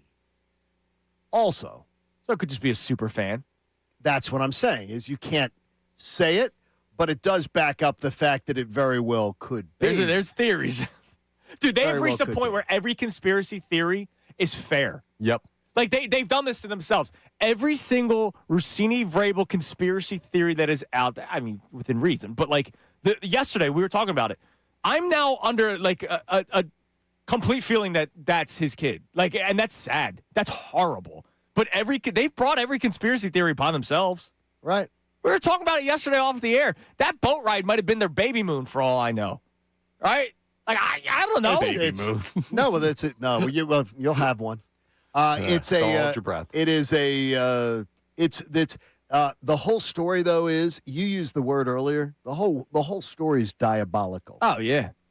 It is two people that are absolutely diabolical to their existing families, to their spouses, to their children. Diabolical. I can't put it into words. By the way, according to sources yesterday on TMZ, she named the son Michael out of in honor of her brother, and not Mike Vrabel. Okay. She must be really lucky she's got a brother named Michael. Listen, man, this is going to continue to get louder. Yeah, dude. And it's going to be tough for him to coach Well, this how year. about this? I can tell you for a fact she has a cousin. She has a cousin named Michael, who I've met. So I can tell you she has a cousin named Michael who's a very talented person and a really good dude. Damn right. So I can tell you. Here's how we settle I this. can tell you that. Vrabel's got to resign, and the Patriots, they're subjected to 1 year of Kevin Patullo head coach. I think that's a fair trade-off. That's a penalty that they get. And they still give us a first-round pick, but we get to keep A.J. Brown. Yeah, sure. Why not? Coming Make up believe next. land. Coming up next. More of your reaction to this question. Do you want Joel Embiid to play tonight? Yes or no? 610-632-0975. But, Johnny, it's amazing to see how much role players can help teams in the NBA playoffs. And you like the role-playing, cosplaying, role-playing. I'm a big fan of it. It's also amazing how much the Sixers have helped those teams. And I already saw a comment earlier about one role player that is just wrong. It's Kincade Salciunas, 97.5, The Fanatic. Now on 97.5 The Fanatic Sports Update. Carolina up 3-0. I'm Connor Thomas, and that's where the series stands for the Flyers after their Game 3 loss last night to the Canes. 4-1 the final. They'll have to now win 4 straight if they want to advance. Rick Tocchet talked about the loss afterwards. We had a great first, and then it was all power play, penalty kill. We took 9 penalties. 5-on-5 were good. I thought we were the better team, and then the power plays and penalties. That's 2 games in a row. Just 2 penalty fest. And staying out of the box has definitely been a difficult thing for the Flyers in this series. Game 4 is tomorrow as the Flyers look to avoid being swept. Could be their last dance. The Sixers are hoping for a better Game 3 result tonight in their matchup with the Knicks. It's in South Philly as the series is shifted back here to the home court for the Sixers. Joel Embiid is questionable after missing Game 2. Josh Hart and OG Anunoby also questionable for New York. Tip-off is at 7 p.m. You can hear that game live right here on 97.5 The Fanatic. Bills got crushed last night, 12-1 in their series finale with the A's. Andrew Painter gave up 8 earned in just 3 2/3 innings worth of work. They'll start a home series with the Rockies tonight at 6:40. Jesus Luzardo on the mound against Chase Dollander. We'll talk to James Edwards, who covers the Knicks for the Athletics, coming up at 9:30. This update is brought to you by not Foreman Mills. Yes, Foreman Mills. They're all Foreman Mills. It's the best. 2201 Cotman Ave is coming. Grand opening Thursday, May 14th. First 100 adults in line get a free gift card. I'm Connor Thomas for 97.5 The Fanatic.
more of Kincade and Salciunas. 97.5 The Fanatic and the Fanatic app.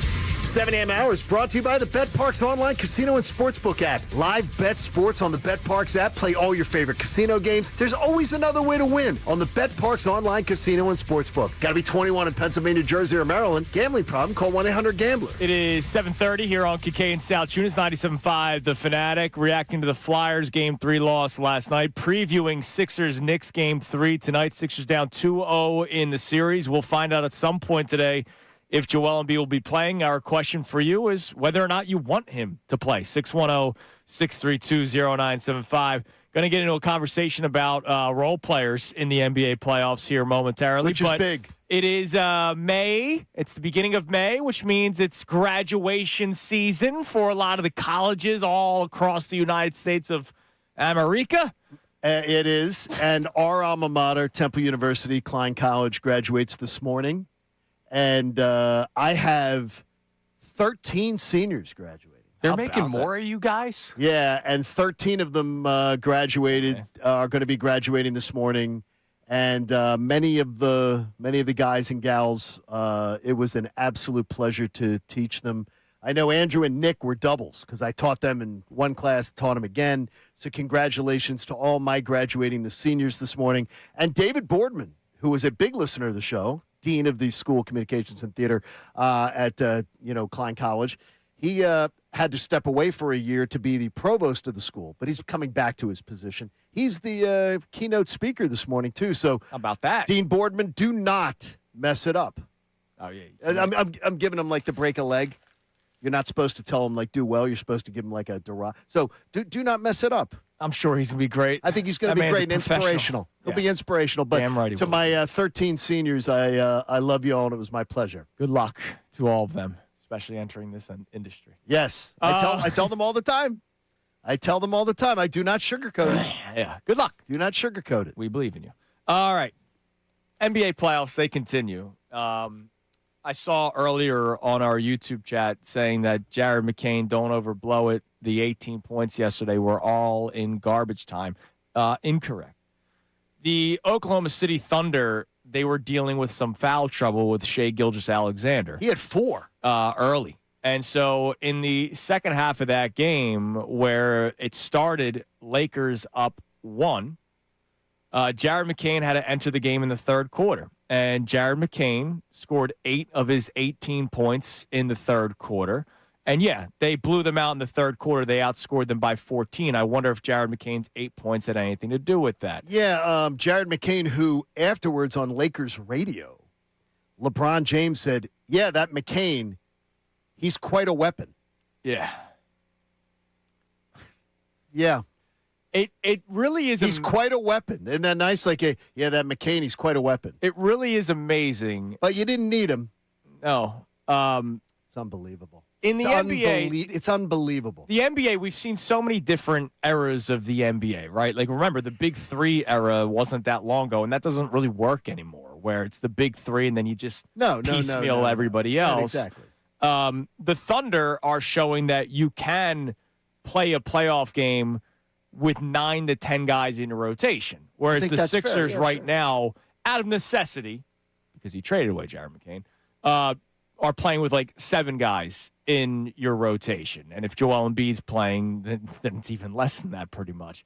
So we're seeing role players make impacts with other teams. And it just really is amazing that the Sixers just don't have that. But stop me if you've heard that before. Like this has been going on for a really long time. I don't know if that's a Daryl Morey thing. You know, I don't know.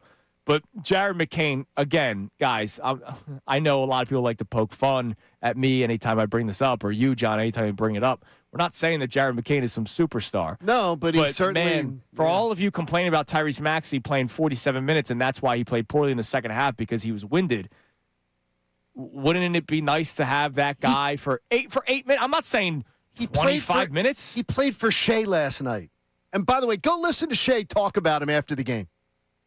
Go listen to a guy who may be MVP this year. Probably, yeah. And go listen to him talk about him and what he brings to the table for the world champions. It's just, it's nonsense if people want to just be like, Jared McCain, yeah. Oh, people are making a big deal out of it. Yeah. Yeah, they are. It really, here's what it comes down to. It's just guys. ridiculous. Them not making that secondary move after trading him away is why you're running into the issues that you're running into right now. Other than obviously the Joel Embiid front, that's always going to be number one. But the lack of depth or not having bodies. Like you got Tyrese Maxey playing 47 minutes out of necessity because VJ's on the court with him, and Quentin Grimes doesn't have the offensive game that's going to carry you. He's got a great defensive player and, maybe can score a bucket or two, but he doesn't have that offensive game. No. And unfortunately for them, Campaign's been dealing with an injury, so it's not like he's even available. But that happens. Like injuries happen. It's part of it. Guys get banged up. So it would be nice to have depth for a change. And just to be able, you saw the world champions need him last night. Yeah.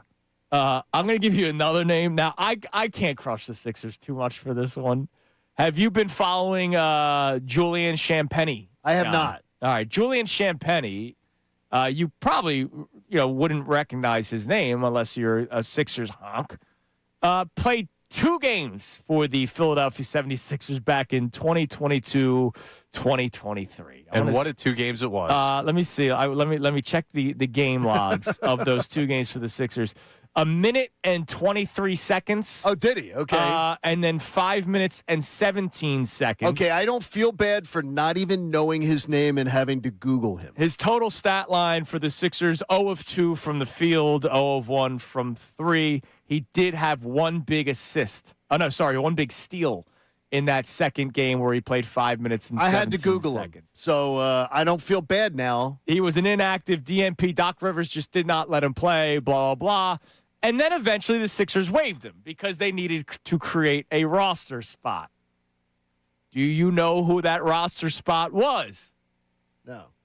They needed somebody to participate in the slam dunk contest. No, they didn't. Mac McClung. McClung? Are you kidding me? Julian Champagnie then gets picked up by the San Antonio Spurs and is now one of their key bench pieces. Averaging 11 points a game this season, shooting 38% from 3, and has been pretty damn good for them so far in the playoffs. He scored 12 points in their Game 2 win over the T-Wolves, 17 in their loss to Minnesota in Game 1, 19 in their closeout win over Portland. He's shooting 58% from 3 in the playoffs, and he's attempting 4 to 6 threes a game. So it's not like he's not like he's not 1 of 2 from 3 every night. No, exactly. Like he's a guy who gets an opportunity. And he is a guy that can you say it was an exact correlation? I know that they released him to create that roster spot. I don't think anybody viewed this guy as becoming a key cog for a basketball team, but he goes to San Antonio, and it shows you what organizations can do, right? Like Jared the Spurs McCain are known for that. Jared McCain was bad with the Sixers this year. That actually was true. You could make the case that it was because he was still recovering from the injuries because he had the leg injury last year. Then he got hurt right before the season started with the thumb. Who knows?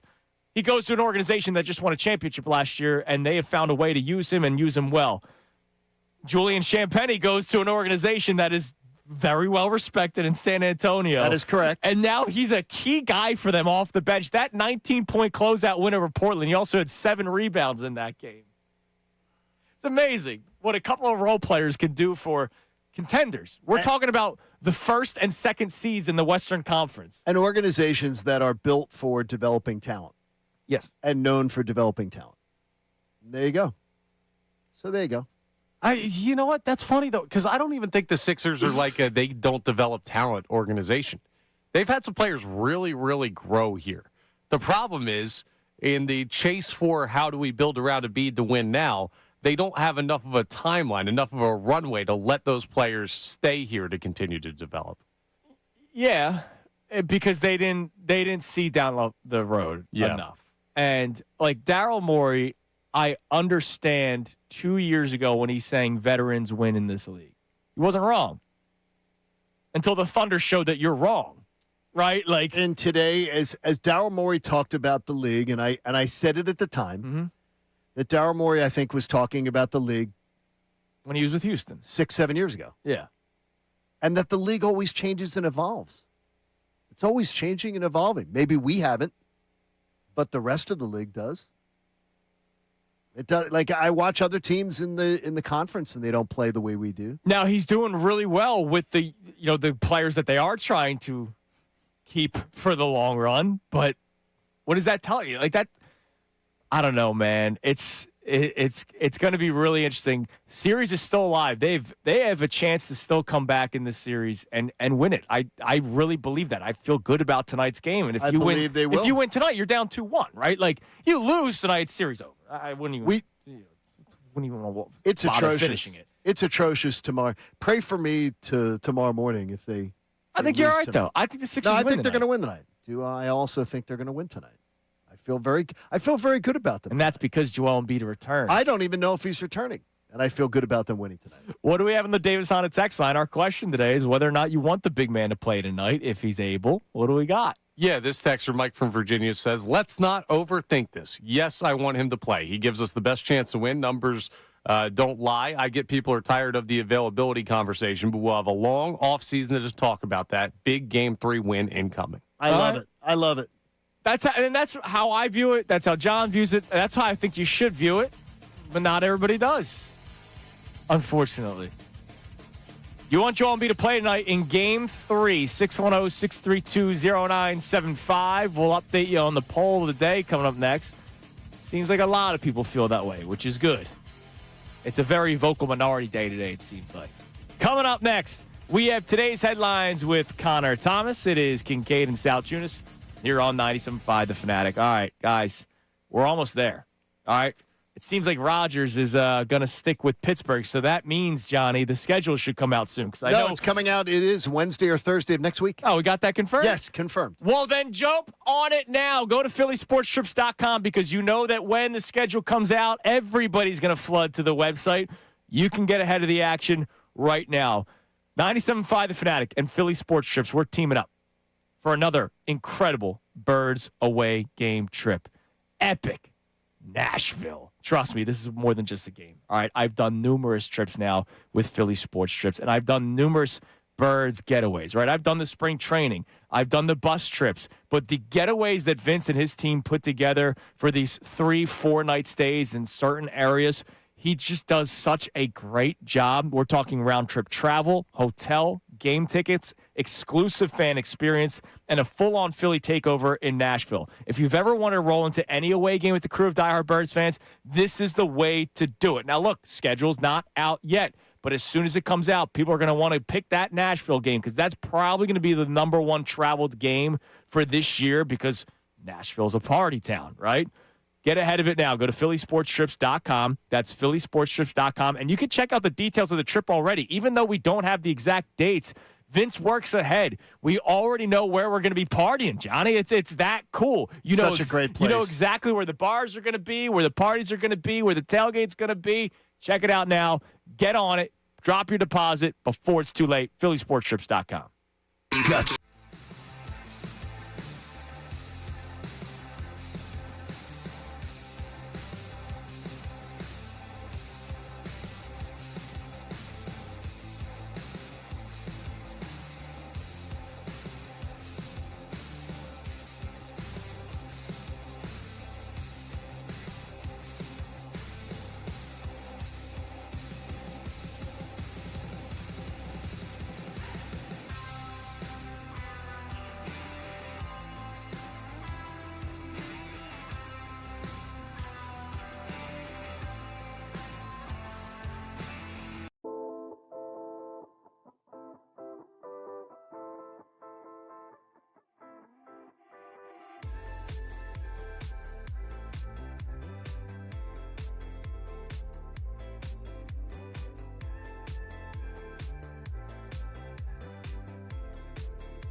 Salciunas, 97.5, The Fanatic. It is 7:47 here on Kincade Salciunas, 97.5, The Fanatic.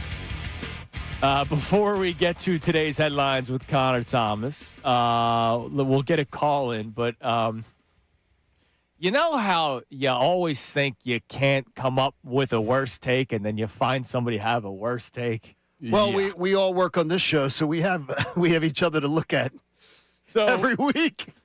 We all contribute to that discussion. There's a guy by the name of Benjamin Albright. The name may ring a bell here because he had some really weird connection where he was breaking a lot of Eagles stories for like a solid year to 2 year stretch.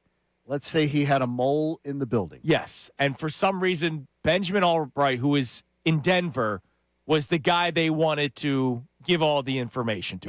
He had a mole in the building. I don't know how that works. The mole's gone from the building. Yes, because Benjamin Albright has not reported on the Eagles literally for years. Correct. Somebody, I guess, reached out to him because he is technically an insider. Hey, if this Vrabel stuff continues, do you think he's still coaching week one? Kind of like how I asked that to Shefty on Wednesday. And, of course, then the boat bomb drops later on the day. And he goes, Vrabel will be coaching week one unless he decides not to. If an alleged affair was enough to get a coach fired, about half the league over the last 20 years would have been fired. And then somebody responded with, alleged? Why is he saying alleged when Vrabel has already acknowledged it by the counseling and everything like that? He goes, neither of them have said publicly, yes, I was having an affair. It's unbelievable. Come on, brother. Why don't you just go pick up his dry cleaning? Whoever you're pandering to, go pick up their dry cleaning. He could be a big fan of Disney movies. I don't know. What do you mean alleged, bro? Come on, man. I mean, stop it. Stop. All right. Let's go to Phil in Northeast Philly. What's up, Phil?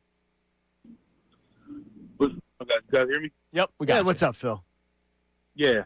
Last night, just looking around the NBA and just figuring out and seeing the whole McCain thing last night. To me, it's only confusing to fans as far as why he was traded. If you believe McCain is a ball handler. And just looking out there, he's not used at that at all. He's always on the court with a ball handler. And what's needed here for the Sixers and why Maxey played so many minutes and why he's playing 47 minutes, there's no other ball handler to spell him here. They don't have a true point guard. No, they don't on this team. But you need bodies, and Jared McCain is a guy that could at least provide you some scoring coming off the bench. Which, my God, if you need that this series, I don't think Jared McCain is some superstar. What ultimately my takeaway from that trade Wednesday when the trade happened, I said, "Oh, okay, Daryl Morey must be setting something up for tomorrow's deadline." He did not have anything set up for the next day's deadline, so I view this trade as completely unnecessary, and you could benefit from having his body on the bench right now. Yeah, but it's just like, with OKC, he's a 6'2" Klay Thompson, right? He can go the whole game and take 3 dribbles and catch and shoot, because that's what he does. Here, and looking at it this year, he was basically Eric Snow. He really couldn't do much besides catch and shoot. Who is scoring for the Sixers off the bench right now? And could they have used him in Game 2 to win that game? Who's supposed to be scoring is Grimes. He's not doing his job. He was the scorer off the bench. He's not doing his job, which makes it look even worse. Believe it or not, you could have 2 guards off the bench just like the Thunder do. So he could have done better. They could have won Game 2 absolutely with Jared McCain. Yeah, no, he helps. I just don't know how much he helps. To call the whole deal terrible. I don't know how much. Unnecessary is the word I used. And it's unnecessary. And it's Game 2. Game 2 would have been won if he was on that team. Game 2's won. If Tyrese Maxey plays, if Tyrese Maxey plays 8 less minutes, first of all, they score more when Maxey's out resting, and Maxey's has better legs to be better in the fourth quarter when they closed it out. You just saw McCain do it for the world champs last night against the Lakers. Yeah, I saw him running as the 2. But if he's here, he's running as the lead ball handler, and McBride stripping him every time, Hart stripping him every time. It's kind of how it goes with him. He's not a dribbler, which I get. It's fine. But yeah, the Sixers have not had a true point guard since James Harden, which is why I never wanted them to move on from it. I appreciate the call, unless you got another one. and their pivot was to Kyle Lowry. Hey, he played. He played in the first round. He did. He checked in for a minute. All right, it's time now for today's headlines with Connor Thomas. Today's headlines with the Connor Thomas. What we got? It's brought to us by Lundy Law. For over 70 years, Lundy Law has been fighting for injured people. If you need them, remember the name Lundy Law. Your injury lawyers. Visit LundyLaw.com. That's LundyLaw.com. We're going to start with some college news, not just football, basketball, college sports in general. Expansion has been a big part of the conversation lately, and college football playoffs are looking to potentially move to 24 teams. The final stages of the NCAA tournament on the basketball side are in place for them to move to 76. Your guys' thoughts on the expansions? My thoughts is who asked for this. Nobody was begging for this except people who beg for mediocrity in life and want participation trophies. Yes. People who display, Timmy played soccer, so we put a trophy out. That's who wants 76 teams in the NCAA tournament. I don't think it's necessarily that. I think it's the league wants more money. Yeah. More so than no, and it does. And participation trophy no, it's exactly what it is. No, teams want to be, coaches want to be able to say, I made the tournament. Sure. That's what they want to be able to say. Yeah, so they can then parlay that into jobs with bigger schools and make more money. No question. Look, I think it's dumb because like I used the example before the show, taking behind the curtain a little bit. The Week 18, even before Week 17 happened, the 16-game season, there was an 18-game legitimate debate. That means there was people that wanted it. That means there was people that didn't want it. Universal DH, that was a debate because there were people that wanted it. There was people that didn't want it. And I was against it, and now I don't even know it. When did you hear the debate about expanding the college basketball tournament and now potentially the NCAA college football playoff, getting rid of conference championship games and expanding it to 24 teams? Spoiler alert, the 24th team will get crushed by 40 points. Hey, Temple, though, you never know. No, I do know. Now. They're not going to ever make it. No, see, I disagree with you. Because their conference is going to get a bid. Oh, yeah, that's a good point. Absolutely, See? Temple could be there. Aren't you coming back around? By the way, I love it. I love the idea. Temple could be there this year.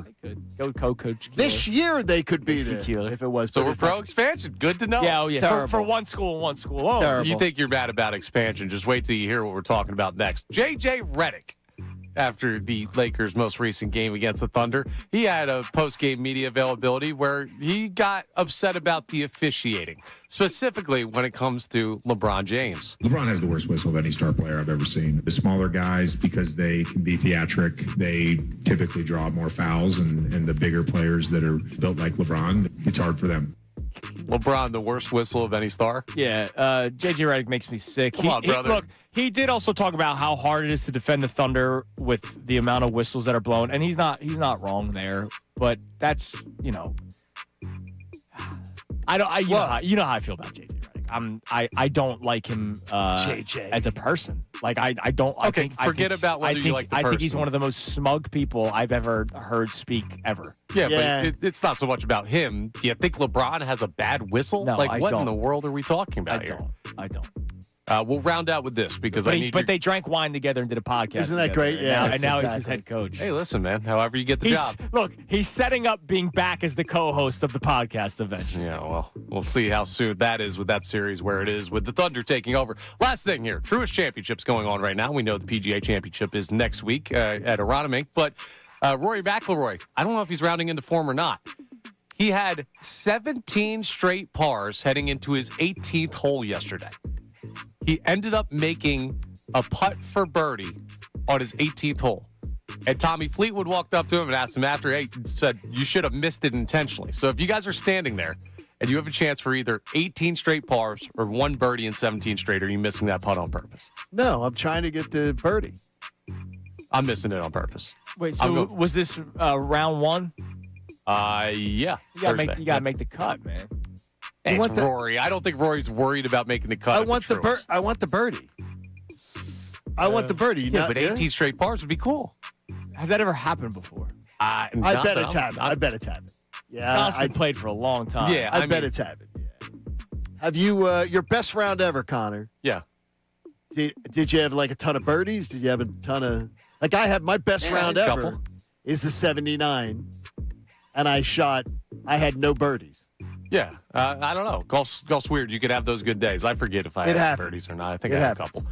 I'm missing that putt, though. I think the story of the 18 straight pars. Like me, I'm making every birdie I can. But if I'm Rory, I'm going for the 18th straight par. Oh man! All right. Okay. It'd be a nice story to be able to say.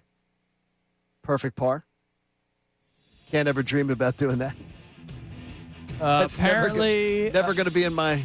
Well, someone's absolutely done that. Nick Faldo. Oh, you say Nick? Famously played 18 straight pars in the final round to win the 1987 Open Championship at Murfield. Wow. How about that? Muirfield, too. Muirfield. Wow. Yes. That place. That's awesome. All right, coming up. That place. Coming up next, more Sixers-Flyers discussion. Flyers lose Game 3 last night. Sixers hope to win Game 3 tonight. And we'll get more thoughts on the Joel Embiid discussion, whether or not you want him to play today, because I know there's a lot of people out there that go, you know what? They're better without him. It's Kincade Salciunas, 97.5, The Fanatic. You know, Mother's Day is coming up on Sunday. I've already taken care of it. Have you? But I've got Benari Jewelers in my back pocket. Honestly, I've got Benari Jewelers in Exeter Newtown Square. But Benari Jewelers, you can check out online at BenariJewelers.com. They have got so many great gifts for Mother's Day, and you've still got around 72 hours to take care of it. How about a bracelet that she's going to wear every day and something that when she glances at it, like a pendant necklace or an eternity band that says thank you to her over and over again, that's going to become her favorite? How about something with a collection of gemstones that represent all the children that she brought into the world that made you a dad? Look, anything from Benari is going to be great. But Benari's staff is there to help you through the buying process. So no matter what your price point is, they're going to find something that is going to make it very, very special, a thoughtful gift that is going to tell mom that this year you paid attention. This year, you didn't think about Mother's Day at around 10 o'clock on the way over to mom's house. They have a great staff. They have a great selection. They have 2 beautiful showrooms. Benari in Exeter and Newtown Square and online at BenariJewelers.com. Now on 97.5 The Fanatic Sports Update. Flyers facing elimination. I'm Connor Thomas, and that's what the Orange and the Black are up against after losing to the Hurricanes 4-1 last night in Game 3. They're now going to have to win 4 straight if they want to advance in the series. Head coach Rick Tocchet talked after the Game 3 loss about just the inexperience that he's been seeing with his team so far in this series. It's inexperience. And not just saying young guys, I'm saying as a team. Sometimes you got to read the room. Then sometimes you got the puck and you just got to get it down low. You can't try to make a play out of nothing. I think we tried that a couple of times. Game 4 is for them tomorrow as they try to avoid the sweep. The Sixers are hoping for a better Game 3 result than the Flyers got. Their Game 3 is tonight against the Knicks in South Philadelphia. Joel Embiid is listed as questionable after missing Game 2, so we'll keep you updated on his status. Josh Hart and OG Anunoby both questionable for New York, so the injury report a big part of the conversation leading up to this one. Tip-off is at 7 p.m. You can hear it live here on The Fanatic. Phils got smoked yesterday 12-1 by the A's. Andrew Painter gave up 8 earned in a short start. The Phils will start a series with the Rockies tonight at 6:40. Jesus Luzardo goes for the home 9. We'll talk to James Edwards, who covers the Knicks for The Athletic, coming up at 9:30. This update is brought to you by Michelob Ultra. Flyers playoff hockey is here. Catch the Fanatic Flyers Block Party live broadcast presented by Michelob Ultra tomorrow, leading up to the home Flyers playoff game. Win autographed jerseys, must-have game ticket, 21 plus. Please enjoy responsibly. I'm Connor Thomas for the home of the Sixers, Flyers, and Union. 97.5 The Fanatic and The Fanatic.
It's time for Fanatic Parlay Cash.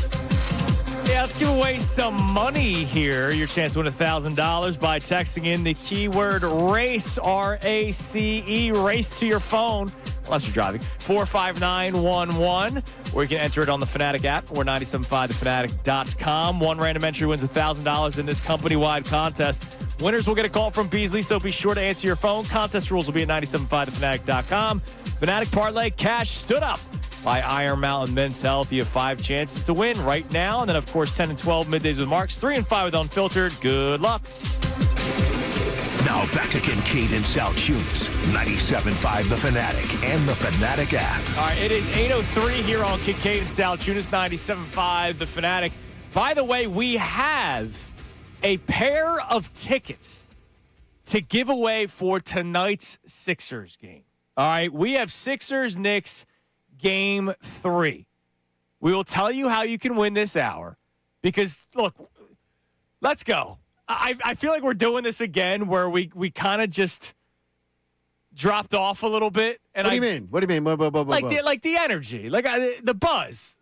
Dude, they dropped off the energy. No, I know, but remember when the Flyers were up 3-0 last series against Pittsburgh. We were sky. Then Game 4 happened, and you were there. It was kind of like Game 4 sucked. You know, laissez-faire attitude and the crowd building. sucked. Yeah, the crowd and then they sucked. lose Game 5, and then I think we got a little tight.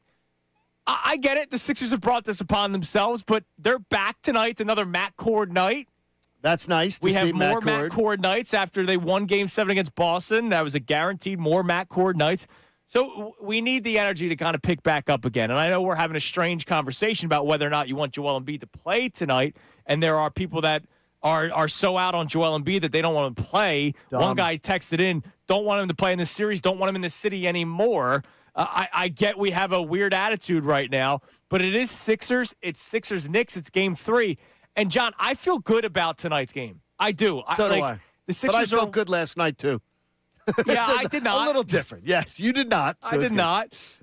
Sixers are 1.5-point favorites going into tonight's game. The status of OJ Anunoby is going to be a big one for New York to keep an eye on as we get closer to tip-off. Obviously, the status of Joel Embiid will be a big one as we get closer to tip-off. But the Sixers are very much in this series still because if they win tonight, look, if they lose tonight, series over. I know it's 3-0 and they still have a chance. It's series over. But if they win tonight, man, I think this series goes deep. We said I think it's going. I think it's going deep. Yes, this is going on until next week. This is going to next week. How deep next week depends on what I see tonight, though. Tonight, I gotta be drawn back in tonight by the way it's going to happen because I do believe we're going to see a win tonight. It's the matter of what kind of win am I going to see? I'm taking any kind of win. Yeah, dude. Yeah, what do you mean? Really? No. I want to see the style of play today. I want to see the style of play. I want to see them make me believe that they've got an answer that can be sustained. Let's put it this way. That is a sustainable answer against this Knicks club. I get it logically, but beggars can't be choosers. No. Lose tonight, they're dead. No. I said but I believe there's going to be a win.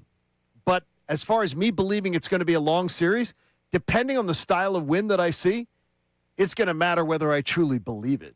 Yeah, I get that. We'll get the long series when we get the long series. I'm trying to avoid 4-4. Yeah, I don't want that. We don't at want all. that. No, don't want that Connor, at we all. don't want that. Don't even articulate it. Speaking of 4-4, the Flyers lose yesterday. They lose 4-1. Terrible. Canes, they take a 1-0 lead. Zegras ties it in the second. You're going, all right, let's see what happens. And then it just unraveled. Canes scored one in the second to make it 2-1. Then third period, Carolina 4-1. The game was lost at the shorthanded goal. The game was lost at that moment. The Flyers were so unglued, worrying about campaigning for a penalty, which, by the way, should have been a major. We all agree. Yeah. Should have been a major penalty. I don't understand what they had to review. When it was reviewed, I thought for sure it would be a major. But you cannot come unglued. You cannot get so in your feelings that you let it distract you from what's going on. And they were distracted into that face-off, bitching and complaining up until when they had to line up. And then they get caught off guard and they give up a shorthanded goal, and the game was lost right there. That was it. You got to, at that point, and it's a term in a different way, but you got to grow up. You got to grow up. Yeah, but that's why they're here, right? I understand, and that's it. It's part of the learning process. but they blew it last night because they didn't act like grown-ups. That's for us to bitch and whine on Twitter about how bad that officiating call was. But they didn't lose the game because of that, but the Flyers lost their composure big time, and that was embarrassing. Yeah, it was. That was embarrassing. It was rough. It was rough for that the Flyers. That goal, immediately I thought the game was over. Speaking of the Flyers, GP in South Philly wants to talk about the Flyers. What's up, GP? Good morning, and thanks for taking my call. Thanks for calling. No problem, buddy. Listen, thank you. So, listen, I know in hockey, a lot of teams, they won't reveal what an injury is to a player. It's upper body, lower body. They'll say concussion. Sure. Or if a guy's going to miss the rest of the series, they'll actually tell you what the injury is. But why aren't the Flyers revealing what's wrong with Tippett? Like, they just keep saying undisclosed. Undisclosed. I'm having a hard time accepting that. Because he might come back in the series. And you don't want to put that out there. And if he comes back let's say he comes back for game 4, and then Carolina knows exactly what was bothering him, and then they target it. Again, like if you follow the league, which I'm sure you guys do. Yes. When in hockey they list the injuries, it's upper body, lower body. Okay. You know what I mean? It's like undisclosed. Like by the way, Noah Cates is out for this series, and his is listed as lower body. Him as out.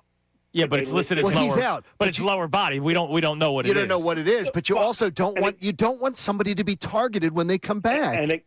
And again, I'm not a novice. I understand that, but undisclosed without conspiracy theories, then you think is there something off? It's not a conspiracy theory.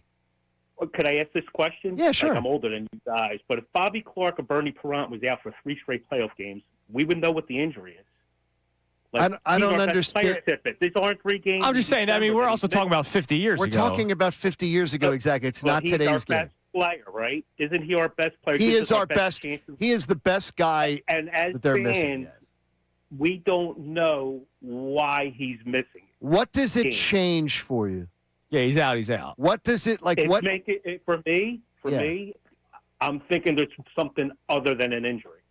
What do you mean? Absolutely not. Is there something up with him off the ice? No, there's absolutely not. I was wondering why there was shortage of Reynolds wrap like at store yesterday. I'm like, what is going on? You know, I needed the Reynolds wrap. I'm having the cookout Sunday for Mother's Day, and I went to my shop, right?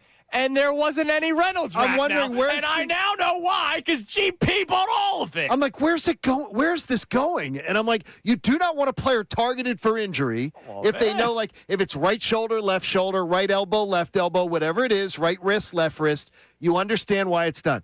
Bobby Clark and Bernie Parent? When Bobby Clark and Bernie Parent were winning their Stanley Cup, I was in elementary school. Come on, dude. We should ask GP if Come on, real. GP. You know what? I think that may have been fake. There is something that may have been fake. There is something that I should have brought up, and it hit me after we hung up. That may have been a fake the Reynolds call. wrap. He was at practice. If something was going on off the ice, he probably wouldn't have been at practice. It makes me think that there's something else going on. Oh man. For God's sake, stop. Thanks for the call. No, stop. Appreciate you listening. I love it. Get to the bottom of it and call us back. 6 to 10 here on 97.5 Fact. Now, look, maybe something comes out and then bam, GP is. No. There's nothing coming out. Nothing's coming. Oh, my gosh. That's crazy. Yeah, man. We've. I'm thinking there's something they're covering up. No, they're not. We've reached. He's hurt. It's unbelievable. I'm hearing Owen Tippett got in a fight with locker room problems. What is it? GP is? Yes. GP is the same guy who believes that Eric Lindros and Ron Brindamore, the whole Eric Lindros, Rod Brindamore locker room fights and wives and everything rumor, he probably believed all that too. He probably believed all those stories too. It's not to believe. Yeah, there you go. How about Rod getting teed up last night? I'm telling you, that was great. That was great. He wasn't happy. That was great because he was fired up. I still can't believe it. That is where we've reached conspiracy theory portion of the show. Give us your best sports conspiracy theory right now, 610-632-0975. By the way, has anyone chimed in on your jersey discussion, Connor? Connor Thomas, because I got to lighten the mood after that. Connor Thomas is going to Boston next week to watch the Fightins, who lost yesterday because Andrew Painter's struggling right now. He's struggling. By the way, I have to get your thoughts on Magic Mattingly sitting Alec Boehm because you just praised him for sticking with him. No, I said I understood why he stuck with him. Hey. You didn't understand why Topper stuck with him, but you understood why Mattingly stuck with him. No, I didn't. I never criticized Topper for sticking with Boehm. Are you sure? What are you talking about? Now you're just doing BS. Are you sure? No, you do not have that on me. You're just making crap up. No. I'll gladly let you get on me for something I actually said. You're not making up crap now. No, absolutely not. You do not get to make up crap. I think you want Don Mattingly to play still. No. Crap. Cut the music. You do not get to make arguments up against me. You can bring up anything that I said. I never once told you that, man, he should be giving up on Alec Boehm. Never said that. So that's false. So you don't get to make up arguments. Talk about the stuff that I said, and I'll gladly let you take as many shots if you think is one. Even though I was the one who had been pretty much right on this thing, things looking pretty ugly right now. But it's okay. It's okay. They locked down all the they locked down they locked down all to all the JT cult. That they got JT back, so that's great. We're glad to have JT back. What does that have to do with? I'm saying all the people who wanted the things who said if they had listened to me, they could have done some of the things right. But it's all right. They should have listened to you. They bent down on the old people. They doubled down the old people. And yes, I did not believe Andrew Painter should have been counted on to come out of spring training as an answer this year. Said it over and over and over again. I think he needed more time because he didn't succeed in AAA. It was not a good outing for Mr. Now, Painter I do yesterday. believe he is going to be okay. I do believe. When I hear Ricky Batalico talk about his stuff, I'm going to believe in guys that have played the game, that know his stuff. Whoa. Interesting. Wow. That hurts. What? Man, when I hear Ricky talk about his stuff. No, but when I Connor see Thomas has Connor some- Thomas is not going. I'm not going to. If you're telling me that I'm supposed to respect Connor's eye like I respect Ricky's, no, I do not. And that's with all due respect. Connor. Okay, cool. I do not. No, that's fine. And I'm going to respect Ricky's eye of So we're not pitching doing the show better. anymore, Yes, man. I'm going. Our to. opinions, I'll call Ricky and see if he can come Our produce. opinions clearly don't carry water. Not They as carry much as weight here. not as much as Ricky's. No. If I'm listening to somebody about pitching, guys, I'm going to listen to Ricky. Well, hold on a second. Now we got to be fair here. I'm not listening to I played a little ball.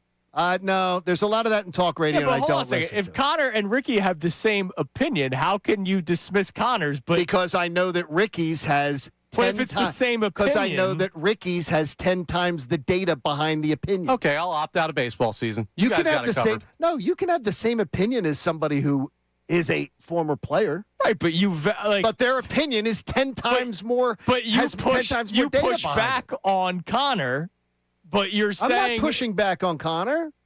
you did during the offseason when Connor said the stuff, and that's why. No, you I said believed that him. when Connor kept on telling me he'll be fine, he'll be fine. Don't change the argument That was now. that was the argument I made earlier, and I'll make it again. Connor told me over and over again, he'll be fine. When I said he needs more time, to be said he's a count him in, pencil him in, Yes. was a mistake. Was a mistake. He's not ready. He wasn't ready. If he had shown us last year he was ready at AAA, it would have been okay to say to me all offseason, yes, he's ready to be counted as one of the five. So what you're saying is you will value Connor's opinions on mortgages more than Ricky Batalico's opinion. Well, on mortgages, yes. Yes, on mortgages, yes. Even though Connor says he's not a math guy. He said there were programs that did it for him. Apparently also not a baseball guy. That's okay, though. Definitely not a baseball Connor, guy. if you're Connor, honestly, if you took disrespect that your opinion would mean less to me on baseball than Ricky's, then that's a you problem. That's a you problem. I'm going to tell you.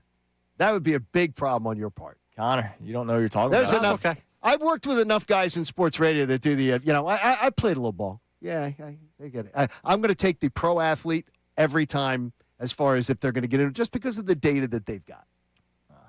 They've forgotten more than I know. I value your opinion, Connor. I value your opinion Well, too. How about this, Connor? Except on auto. Connor, when you talk pitching, does this help you? When you talk pitching, I value your opinion much more than mine. Okay. So that's a win. Thanks. That's a win. That's a win there. So there you go. There you go. Take that. There's a lot of that in, it's okay. We don't have to be experts. All I have is weed. That's the Well, only- you're good that's with the only that. opinion you guys would value in You're mine. good with that. All right, what do we have on the You Davis? played a little ball. Davis You're on a gonna- text I line. play a little ball. I pitched about against Mike Trout. Play a little He's only ball. batting 500 against Yeah, I me. don't know how many. I don't know how many people I've met since I've been home the 6 years that played against Mike Trout. He's only struck batting- out Mike Trout. No. Hit Mike Trout. No. out foul Oh no. I've territory. met guys that have struck him out. I got him to pop out. I met All right. guys who would have been drafted And if then, they're. and then the 600-foot home run happened. What are we on the Davis on a text line? Connie Radio. So we have a check-in from Bob in Vermont who says, I'm in Celtics territory. I wore my Sixers jersey to the bar the other night. It was a Sammy Dallenberg one. I'm wearing my Aaron McKee one today. Connor should absolutely wear Sixers stuff to Boston. Yeah, well, now, hold on. To Boston or to a Phillies game? It's a Phillies game, not to Boston. If you want to wear that out to a bar, you're going out and you're going to. No, I'm saying even in the Phillies game, go for it. Yeah, absolutely. Sun's out, guns out. Let him dude. know. Well, that's a bad look anyway. I might go shirt underneath it. I hope you do. depends how hot At it least you do that. I hope you do that. It's the worst look of all. I think you go Sixers. They probably should still be in the series though. Yeah, but at the same time, Now that I'm thinking more and more about it, it would be very Cowboys rings if the Sixers are still in it. Sure. Yes. Oh, I'm a loser for thinking like this, but first time in 40 years, I do kind of want to let them hear it. No, they should hear it. They should hear it. Like you could, let's say you're wearing your Phillies shirt or jersey. I don't know what you're wearing at the game, and somebody's barking at you, and you go, "Yeah, 6 and 7."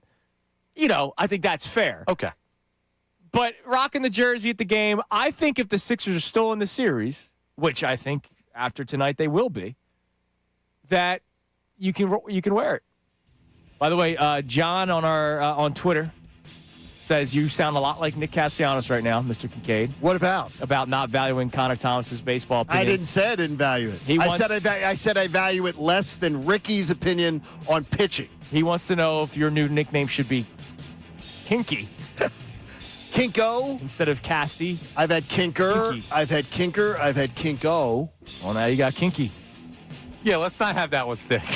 I'm going to veto. Alex Green on our YouTube chat says he dunked on Mike Trout in a middle school basketball game. Yeah, I bet. I've met a million people How that have tall was that rim? And I met all these guys that I was one injury away from being drafted.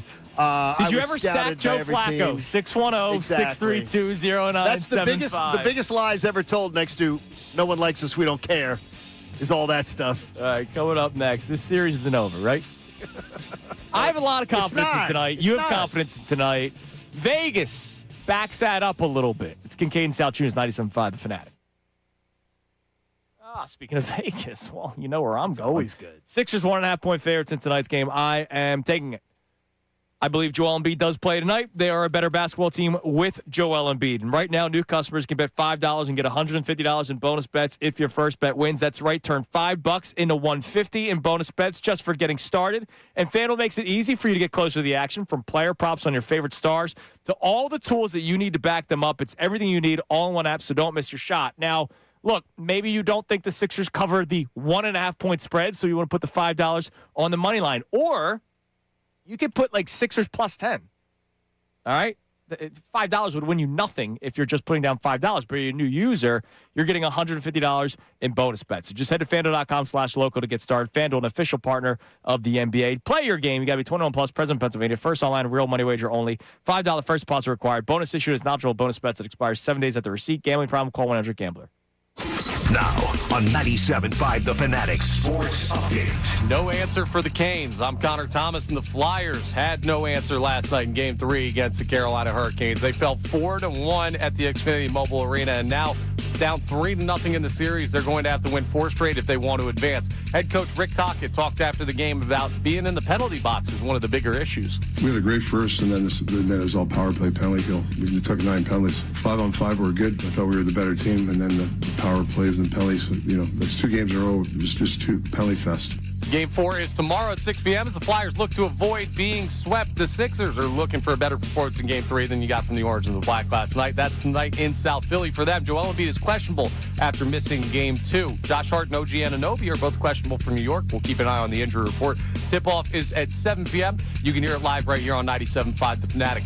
Rough night for the Phils. Rough night for Andrew Painter. They lost 12-1 in their series finale to the A's. Painter gave up 8 in 3 2/3 innings worth of work. They'll start a home series with the Rockies tonight at 6:40. Jesus Luzardo gets the ball for the Phils. James Edwards, who covers the Knicks for The Athletic, will join us coming up at 9:30 to preview Game 3. This update is brought to you by Foreman Mills. 2201 Cotman Ave is coming. Grand opening Thursday, May 14th. First 100 adults in line get a free gift card. I'm Connor Thomas for the Sixers, Flyers, and Union. 97.5 The Fanatic and the Fanatic app.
now. All right, it's 8:30 here on Kincade Salciunas 97.5. The Fanatic Game Day, Game 3 for the Sixers and Knicks.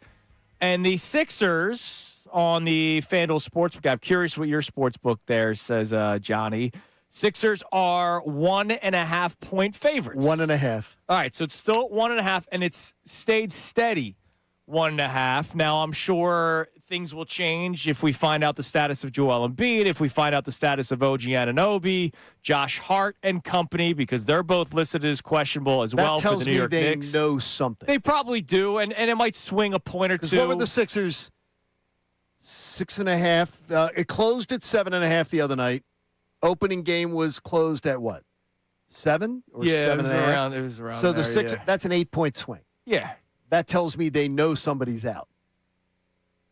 I'm sure some of it's the home court and the desperation. Not 8 being points. down Not 2-0. Not 8 points. Yeah, I'd say that's OG, too. Okay. That tells me they know something. They're of the belief. And I think that we all sort of the belief that when you're up 2-0, you would say that's where you have the luxury of giving OG a night off, right? Yeah. I would. I'd give him a night off. If I'm the New York Knicks, I would strongly consider that. Yeah, because if you're the Knicks, you're looking not just at Eastern Conference Finals. You're looking at NBA Finals. You're 1 win away from making the finals last year. You're believing that this is going to be something big. Also, the home court advantage thing, let's wait until we see what the building looks like tonight before we assume that. Yeah, so we talked about this. Thanks for bringing that up. We talked about this before Game 2 about how the Sixers needed to win Game 2, not just because you didn't want to be down 2-0, but you didn't want to be down 2-0 and the potential flood of Knicks fans that make it to the Xfinity Mobile Arena. And it's going to be huge tonight. There's a chance. Like you pointed it out. It's a Friday night. You know, we were talking about this earlier, and people can stay in the city Friday night, or they make the drive back to wherever they're at in New York, and it's gonna stink to see that. And I'm kind of expecting it at this point, because if you're a Philadelphia fan, think about the reverse, right? If the Sixers were up 2-0 in a series, you'd want to go see Game 3, or maybe you'd gobble up the tickets for Game 4 thinking, all right, could this be the potential sweep? Could be a closeout. And Mom's saying, get out of the basement. That's my Mother's Day gift. You're 32, you're a virgin, and you play video games all day. And you watch the Knicks. Get out of the house. That's what she's saying. That's our Mother's Day gift. So get out of the house. Get out of the house. Do a fan if you are a Knicks fan. Now, Money Mar on our YouTube chat saying the night off, he has a hamstring strain. He might not play again until Game 7 at the earliest. Nobody has said that. That would be big for the Sixers. Yeah, I don't believe that is the case, but I would think if that was you could be right. Well, here's why I don't think it's the case. Pull up your app, look at the series line, because the series line would have drastically changed, because the gambling sites, let's just say they know information that we necessarily do not know, and it has changed. Yeah, but how much has it changed? Knicks minus 1,000, still heavy money. That's Sixers heavy money. plus 660. I think yesterday it was like plus Sixers were plus 750. Yeah, so it's shifted. Yeah, a but bit. I mean, still though, it's huge. Yeah, it's a huge line. I don't know. Money they Mar, would be hedging their right. bet. They would be hedging their bets a little bit, I would believe. Randy letting us know he strained his hamstring 3 weeks ago. We all know that Randy is the same athletic freak as OG Anunoby and has the same training staff to help him out. So there's that. All right. By the way, we didn't end up getting into it. So Alec Boehm out yesterday. Mattingly saying he just wanted to give him like the day off. Uh-huh. If he comes back and has 2 or 3 more of the same games, phantom injury, yes or no? You're saying that he has to agree upon it. Well, he would. I keep on saying his agent might not let him. He's got a new agent and everything like that, and the new agent may not let him. Or he may tell the agent, like the agent may say to him, the new agent may say to him, you're killing yourself if you do it, because it's going to look stupid. Or he could say, maybe I do a maybe it's a rebirth for me. Maybe something happens positive. That's how I view it for his contract value and for the Phillies value, because he still plays for the Phillies, which means he needs to succeed. When he got pinch hit for the other night in a game, I never remember Rob Thompson doing that. When he got pinch hit for after his second at bat and got yanked out of the game, I never remember Rob Thompson doing that. Like, he usually got plenty of at-bats. He very rarely got pulled out of games when he started a game. I believe that is a new manager saying there's going to be a different potential leash for you. But he wants to make it clear he's trying to be very supportive of the guy. But, man, it's hard. It's hard. Right now he's making it hard. And I feel for him because obviously he's struggling with other issues too. Yeah. That he's trying to overcome. But, like, at the same time, I feel so bad about the whole family thing. But, like, I thought he would have potentially struggled just with the looming contract. Alec Boehm's not really shown that he can overcome pressure. You did say that during the winter. You thought that a contract year, I thought a contract year was going to have him, I thought it would cause him to have a minor tick up. Minor. But you were worried about him responding to the pressure negatively. Because he's not. It's been that way. He's not Mr. Overcome. No, it's been a negative. Sure. No, it's been a negative response to the pressure. Now, how much is it the contract versus the lawsuit with his family? I would imagine the lawsuit's weighing a little bit heavier. Yes. I would guess, but I mean, it seems that way. This season's supposed to set him up, and his future. This is the one. His whole life he's thought about this contract. I mean, if you think about it, his whole life has been about getting this contract, not the first one. It's been about getting this one, and it's not looking good. It's not looking. No, yeah, long way to turn around. But this is kind of like the Rob Thompson thing, where a change needs to be made. Like a change needs to be made. No, I mean it's bad. But the thing is, do they have somebody? If Aiden Miller didn't have a wonky back, this would have been simple. You let Aiden Miller start out the year. You let him show that he belongs. And then you bring Aiden Miller up, and there was a perfect plan in place, but you don't have an Aiden Miller. Yeah, you just have to play Sosa. That's your only option. But you're playing him every day? He's significantly better right now than what Boehm's giving you. Oh, yeah. So, yes. Not defensively, he's not. Here's what you do. At the MLB trade deadline, the Phillies trade for Eugenio Suarez. He's hurt, too. I And thought you were going to say Nolan Arenado. Nolan Arenado. Give me all the third basemen that we could talk about. More Golden Girls? We're going to get the more Golden Girls in here. But it's unbelievable. I mean, like, it's so bad right now. And to your point, John, there's nobody that could play. Like, I had a guy yesterday they don't have anybody. Reach out to me on social media. I want to give the guy proper credit, even though he may not want it. Dom checked in. Big Dom? No, not Big Dom. Because Big Dom probably makes Phillies moves, too. He's so powerful. It is not Big Dom. It is Dom Sestito who chimed in. Why can't they put Kemp at third base? Oh, my gosh. How long do you have? Wait a minute, Connor. How long do you have? Connor, is that your burner? It is a picture of a dog. So, Connor, wait a minute. And all I said was because he can't play the position. Like, he stinks. Is that Bolt? Have we seen a picture of Bolt? I have not. No, so it might be Connor's burner account. Could be. It's not. And his bat's not good enough. Like, my point with Suarez, because he can't play any third base. At least his bat could hopefully overcome the poor defense. Otto Kemp, he stinks at defense, and he doesn't hit well enough. So, but he's perfect for the Phillies because he's a quad A player. It's unbelievable, man. By the way, I never got your thought, your opinion on something. What was that? Did you see the photo of Garrett Stubbs' catcher's mitt this week? I did not. I did not see it. You're already laughing. We got 2 minutes till we get to go to break. Okay. You didn't see his design glove? I did not. You know how guys have I'll pull it up. You know how they have their names their names on their gloves? Okay, let me look. Let me see if I can pull it up. Because he's got one word and one word only on it. Okay, let me see. I'm not surprised. It's not coming up fast, but it's coming up here. He's got the word vibes. Oh, jeez. Sewn in. Like, he didn't like take a Sharpie. Like the Little League glove that you put your last name on it. And the picture that comes up in the story is him in the overalls. Your thoughts?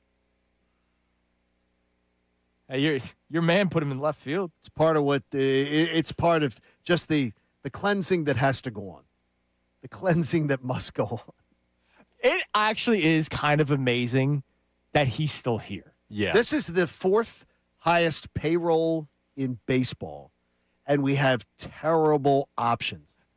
That is on Dave Dombrowski. We have terrible options. He's been sent down and has cleared waivers. What, 2 times now? 3, I think. 3 times? Nobody else in baseball looks at him like people here talk about him. This is his 5th season with the Phillies. You know he's so valuable, like he's so important because vibes and everything.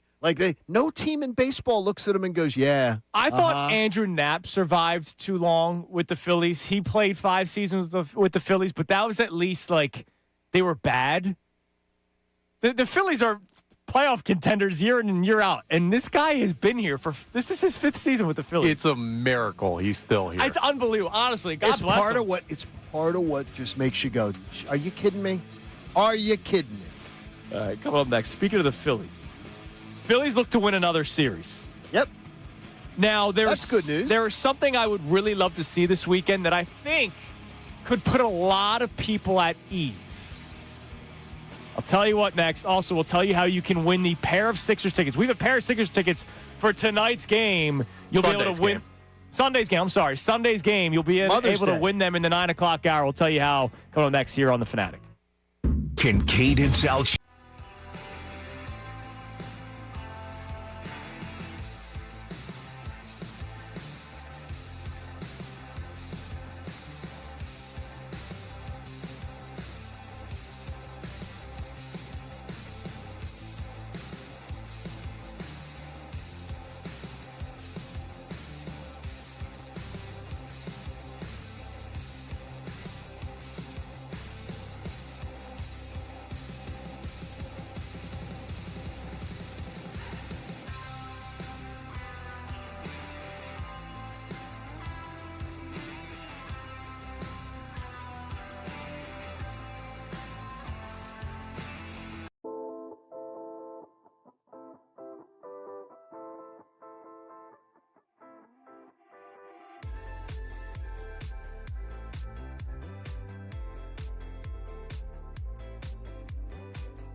talk. 97.5 The Fanatic and the Fanatic app. All right, it's 8:47 here on Kincade Salciunas, 97.5 The Fanatic. We have a pair of tickets for Game 4, Sixers-Knicks, Mother's Day. So maybe the special mother or mother of your child, or maybe your daughter who you're celebrating Mother's Day for has a kid of her own. Maybe they're a big Sixers fan. You want to try to win these tickets for them, or maybe you're just trying to get out of the house and you go for it. We have a pair of tickets for Sunday's game. So here's what we're going to do from now until the rest of the show. John and Connor, you guys will get to play. But obviously, we'll do our texting game where we have people text in what they believe is the correct answer, and we'll randomly select somebody, and then we'll pick a winner at the end of the show. I have all-time Sixers playoff trivia. Woo, let's rock. All right? So I'm going to give one right away. I'm not even going to do an example. We're going to do our first one right now. Who has played the most career games in the playoffs for the Philadelphia 76ers? That's the first question. 610-632-0975. You text that into the Davis Honda text line. Most careers game played for the Sixers in the playoffs. Somebody that gets it right will be in the running for the pair of tickets for the Sixers-Knicks Game 4, 610-632-0975. Toward the end of the segment, I'll see if you guys have the correct answer, because at that point, I would imagine we've already been flooded with the answer on our text line. So, Phils have another 3-game series ahead, Johnny, and as we continue to just want them to win, like that's number one. Dig yourself out of this hole. You're 4 games under 500. You're 17-21. You're about to begin a 3-game series with the Rockies, and I know if they sweep the Rockies or take 2 of 3 against the Rockies, nobody's going to say, "Wow, look how great the Phillies are." We're going to be just happy that they're winning baseball games. But there is something that I think could put a lot of people at ease if we see Jesus Luzardo and Christopher Sanchez have a third straight really good start. Because Luzardo, that'd be huge if he can. It was ugly early on. He's had 2 fantastic starts back-to-back. If he can have a third straight really good start, I think that would put a lot of people at ease. And if Christopher Sanchez, his start not as bad, but he did not look like last year's version of Christopher Sanchez the first couple of outings this year, except for that opening day start. If he has his third straight really good outing, you're going to start saying, all right, the thing that we were relying on the most going into this year, even though the payroll about the lineup will always be talked about, what we said about 90-plus wins this year was the starting pitching, going 6 or 7 innings, setting up that bullpen that's going to be really good. Duran's back, which is great. If we see those 2 guys, I think that puts a lot of people at ease. I think so, too. It would put me more at ease. I left Nola out of it. Get that ERA. You should. Get that ERA down around 4 again. I'll be fine. Yeah. Then I'll start to feel good about it. And Sanchez, look, Zach Wheeler looked good again the other day. He still gave up 3 runs. I think that's going to take some time before we start seeing vintage Wheeler, if we see him. I don't know I don't know if vintage Zach Wheeler will ever arrive this year. We have no idea. But Christopher Sanchez has to be the ace of the staff. Has to be. Yeah, and they're 3-0 as a team in Wheeler starts since he came back. He's giving them, even at his worst, Zach Wheeler's going to give you enough to win ball games. Yeah, he's the quality start. But, we're not used to quality start from Zach Wheeler. We're used to Zach Wheeler going 7 dominant innings and pitching like an ace. So if you see Luzardo and Christopher Sanchez, that'd be great. Nola, we'll see. I mean, he had a really good outing, his last outing against the Marlins, 6 shutout innings. I just need him to be pitchable. Because before this last start, it was getting to a point where you're looking at the contract and you're going, oh my God. Oh my God, it's terrible. You got 4 more years of it. How much longer is this going to go? 4 more years. Yeah. 4 more years. That's what's going. It's terrible. So, let's see the other 2. All right, what do we got on the Davis Honda text line? You can feel the Davis difference. You can check them out in Burlington. Yeah, so this texter checks in. Maria in Doylestown says, want to see Embiid play tonight for sure. Would prefer 75 to 100% Embiid, but we need just his presence on the court right now. I agree. Look, his presence is better than no presence. And I've seen Joel Embiid play through injuries and play really well. Absolutely. They're better with Joel Embiid. How about last series? Yeah, literally last year. How about last series? You saw him play really exceptionally well. So I think it's best for him to play. By the way, shout out to Maria. And remember, Maria had Flyers in 6, Sixers in 7 as her first-round predictions. Ball knower. I hope she parlayed both of them because that would have been a nice payout. She'd be rich. That is absolutely great. That would have been a really good payout. The Flyers and 6 worked nice for me. I got 130 on that one. Yeah, could you imagine adding Sixers and 7 to that No, when the Sixers were supposed to lose in 4 or 5? I don't even know what the odds would have been for that. And I didn't have the guts to bet the Sixers in the first round, because I thought they were going to lose. So I didn't have the guts that Maria had. Here we are. Or the foresight. Yeah. What else we got? Mike from Virginia checks in, says, yes, let's not overthink this. Joel Embiid gives us the best chance to win. So we're looking at a situation where he has to play tonight regardless of how you feel about the style they play. He makes the team better. I really am proud of our listenership. I am too, because I understand that a lot of times the reactions to certain star players are based off of emotion, especially after bad games. And it was ugly game 1, and then you saw them play better game 2 without Joel Embiid. So I expected a lot of emotional, no, I don't want him out there. He holds them back. He slows them down, blah, blah, blah. Poll of the day's been standing pretty strong. Well, obviously, thanks to Dr. Avedon Appel and Iron Mountain Men's Health. It's 82% want Joel Embiid to play tonight. That's good. That's more than I thought. I'll be honest. What did you think? No, I actually thought it was going to be 4-1. So it's right at that. Okay. I thought it was going to be 4-1 that we're going to come up, because I'm glad that it's just the fringe. The one part is I understand the 20%, the 18% right now.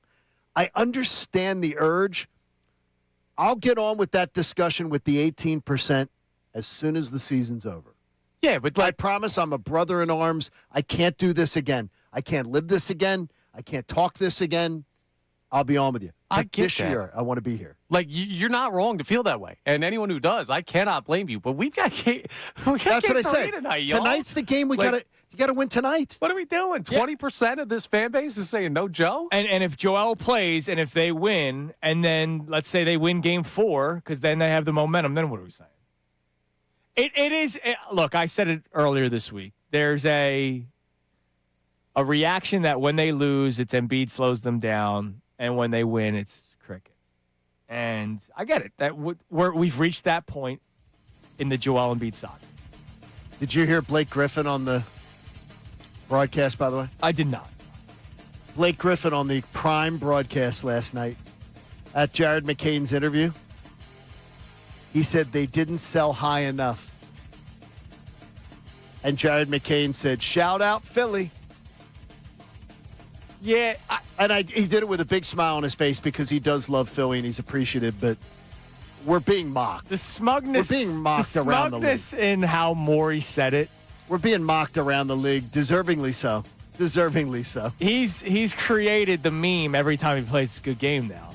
Yeah. Like he kind of brought, and he did that on his own. It's unreal.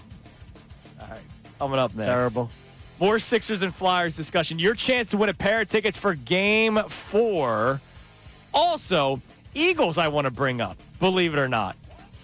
What? I saw something written about the NFL that did not include the Eagles. And the question is, should they have? It's Kincade and Salciunas, 97.5 The Fanatic.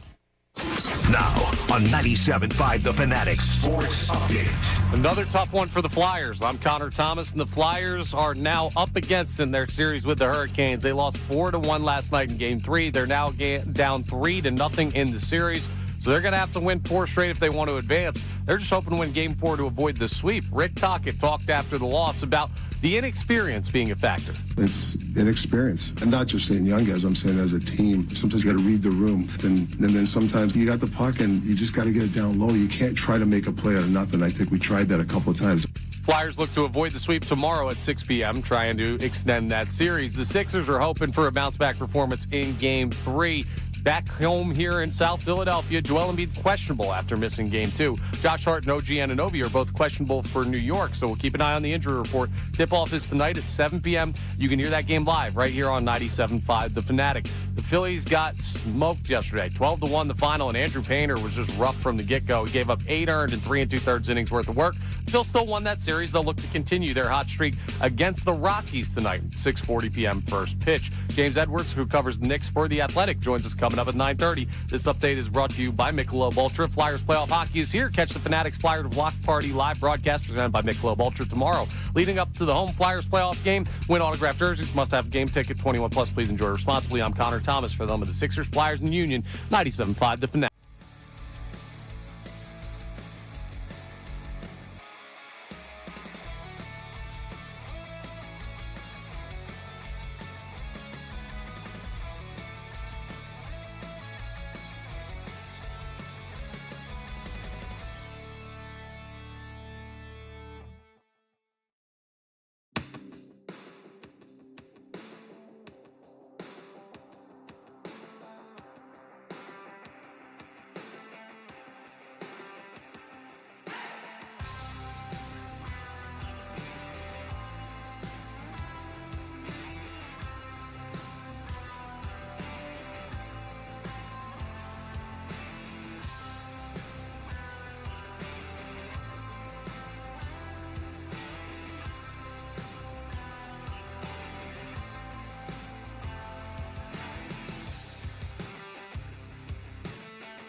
We know you want to hear more of what Andrew and John have to say. Don't worry, we will. But first, let's hear what they got into earlier today on Kincade and Salciunas. Flyers lose last night, 4-1. Canes take a 1-0 lead in the first period. Flyers tied Zegers. Then unraveled. They came unglued. They came unraveled. The referees weren't great, but if you think the referees cost them to lose that game, you're nuts. You are certifiably nuts, because putting the Flyers on the power play doesn't mean jack. Don't blame the officials. Don't blame anything but the Flyers for the loss. The Flyers lost the game. The Flyers were outclassed in the game. Yeah, third period looked like a young team that's feeling like their season's almost over. But we have Game 3, Sixers-Knicks tonight. Game 2 was a much better showing for the Sixers. Now, you can be the judge as to why they looked better in Game 2 than they looked in Game 1. Was it because they were a little bit more rested? Did they just have a better showing in Game 2? Or, for a lot of people out there, was it because just simply Joel Embiid did not play for the Sixers, and there are people that believe that Joel Embiid's game changes the way the Sixers play, which it does. It does change the way they play. Some people say it's for the better. Do you want Joel Embiid to play tonight? I want him to. But I also wonder, how much is there a back of your mind, hey, he's not going to be here potentially next season, so let me see what this team can do without him. We need to realize we'll worry about next year. They're better with Joel Embiid. I feel comfortable saying that. I think they are, even though the Knicks believe it's harder to play the Sixers without him. Now back to the show. It is 9 a.m. here on Kincade Salciunas 97.5 The Fanatic on this Friday morning game day. Game 3, Sixers-Knicks. Right here on 97.5 The Fanatic, another 7 o'clock tip-off, which means 7:15, which means it'll still go till 10 o'clock, especially if the whistles blow the way that they were blown, but at least it's a Friday night. And then Game 4 will be this Sunday, 3:30, also here on 97.5 The Fanatic. Tomorrow night, 6 o'clock, Game 4, Flyers-Hurricanes. They look to extend the series. We've been talking about both teams. We got into some Phillies discussion as well. We'll get into an Eagles thing later on this segment that I'm really curious to get Connor and John's reaction to. But first and foremost, do we have a qualifier for our tickets? We have a pair of tickets for Sixers-Knicks Game 4. We're doing Sixers playoff trivia. The first question was, who has played the most games in their career for the Philadelphia 76ers in the playoffs? Do you guys believe that you have the answer? I do. What do you think that it is? I believe he is a medical doctor. I or believe maybe that just too. Referred to as one. I thought so too. Yes, Julius Irving is the correct answer. Now, do we have anybody on the text line that got it right? Yes, Matt from Philly is our first qualifier. Oh, okay. Yeah. What's up, Matt? Matt from Philly. So Matt from Philly is in the running. That does not mean that he won the tickets. We will be doing this throughout the rest of the show, and we'll But he announce only the has winner. 58 minutes left. Yeah, so he should be feeling pretty good right now. I would think so. But yes, Julius Irving. Now, how about this? I will give you this question. Who has scored the most points in a single playoff game in Sixers franchise history? 610-632-0975. That will be our next question. Most points in a single playoff game, Sixers franchise history. 610-632-0975. All right, what do we have on the Davis Honda text line? Our question for you, our main topic. And John, I'm with you. I'm proud of our listeners today. I really am too. Our question is, do you want Joel Embiid to play tonight? It's a simple question with nuanced complex question. answers. Correct. Because you could say, I don't like Joel Embiid. I don't want him to play. Or you could say, I think the Sixers match up better with the Knicks without Joel Embiid. Look at Game 2 versus Game 1. You could say, I want to see the future. We had that text. We had a guy that texted in, I want to see the future, so don't play Joel Embiid. I think all of that is nonsense. They are the better team with Joel Embiid on the court. This series is still alive, by the way. They win tonight, the entire vibe changes. Everything shifts. If the Sixers were to win tonight, and we don't know the status of OG Anunoby. We don't know the status. I don't know how good Josh Hart's going to be if his thumb's banged up. I don't know how bad his thumb got hurt. The Sixers are down 2-0. I just watched them come back 3-1 against the Boston Celtics. They're still in this series. If they go down the night, then I'll say series over. Like, I don't believe they win 4 games in a row. Don't believe it. But they're still very much in this series. They're very much in it. I feel like it's I feel very comfortable about tonight. But I also felt good about the Flyers last night. But I feel more comfortable about the Sixers tonight than I felt about the Flyers last night. So let's just all right. let's just let it go. I like that. Like much more. How about much more? I like that. What do we have as the Davis Honda text line? Feel the Davis difference. Check them out in Burlington. Noah Nkanchi checks in and says, of course I want Joel Embiid to play tonight because he gives us a better chance to win, period. Any suggestion otherwise is asinine. That said, I won't be too upset if he doesn't play because I think we can beat the Knicks without him in a game, and I'd rather get game 5 to 7 against Boston Embiid. Sixers can still win this series. Play the song. Wow. All right. It's good to hear the song. So we haven't played it yet. He is saying they're better with Joel Embiid, but he thinks they could steal one and then have Embiid for the rest of the series. So you're giving him the 2 more extra days off.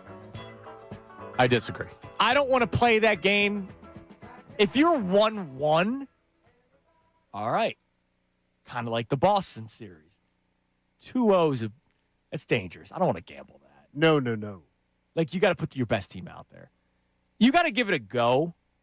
And look, I don't want to speak on somebody's health. I don't know how bad it is. Right? I was listening to Middays with Marks the last 2 days. They were saying the fact that he couldn't even go to shoot around, it must be worse than what we know. I almost need Embiid to just give it a go. Unless we're talking life and career. I need career threatening. No, right? we need him to give it a go. And if he looks so bad that he can't play, I almost think Embiid would be a good teammate enough to say, hey, I'm hurting the team. Like, we've seen him all year. He's been a great teammate this season, regular season and in the playoffs. I kind of need to see him give it a go. No, it's not like this isn't. Wait a minute. Did you say kinda? No. I need to see it. Fine. Yes. Don't say kinda. Like, I need him to give it a go. No, you need to see him give You're it down a go. 2-0. Joel Embiid. How about this? Unless it's career life threatening, Joel Embiid has to play tonight. Joel, we need you tonight. And if it looks so bad that 6 minutes into the game, it's like, look, I gave it my go. It's not going to work out. Fine. I need you to be there. Yeah, you know what? We have not Gotta be reached there. that portion of the conversation. I need to see him play tonight. Yeah, we need to. We need you tonight. Because this isn't like baseball where It's not a want to. you can't It's a need to. You can't just call somebody else up. Like, this is your team, right? Like, game 3 tonight, whether Joel Embiid's playing or not, Andre Drummond's playing. Dan Bona's playing. Dominic Barlow's playing, whether Embiid plays tonight or not. But how much they play depends on whether he plays. So Joel Embiid has to play tonight. Unless we're talking career life-threatening, Joel Embiid has to play tonight. I'm sorry. He has to play tonight. And if he goes 5 minutes and it looks horrible and he's hobbling and he's in writhing pain, all right, fine. We'll change the conversation. But as of 9 o'clock this morning, I need to see that guy go out there. You're down 2-0. He has to play tonight. First of all, I ain't no bitch. I'm not saying that he is. He has to play tonight. Connor, I mean, we haven't even reached that point of the conversation that wasn't even planned. Do you think he has to play tonight? Yeah, dude. All right, yeah, good. you can't go down 3-0. Your season is over. And we've talked about what the far-reaching implications of losing this series in embarrassing fashion could be, or losing it in general for some people. This could be your Sixers career on the line. You got to be out there. There's no ifs, ands, or buts about it. Yeah, let's go. This is it. He has to play. Okay, tonight. we're all in agreement on this. All right, does Joel Embiid have to play tonight? 610-632-0975. I think the answer is yes. But, you know, that kind of changes the do you want him to? Does he have to? Yeah, Noah from Conchi would say he doesn't have to. Some folks may think you can beat the Knicks without him, but listen, you got to be out there. I got to put the best team out there, and the best team is with the idea of Joel Embiid. And if Joel Embiid cannot move well, and you're realizing that it's not the best thing for the team, then you put him on the bench. He's sitting on the bench regardless, whether he's in street clothes or basketball clothes. He's sitting on the bench if he comes out of the game. What else we got on the text line?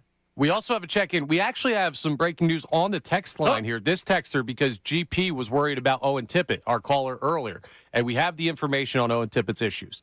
Apparently, Owen Tippett got caught on a boat with Diana Rossini and is questionable for the remainder of the series.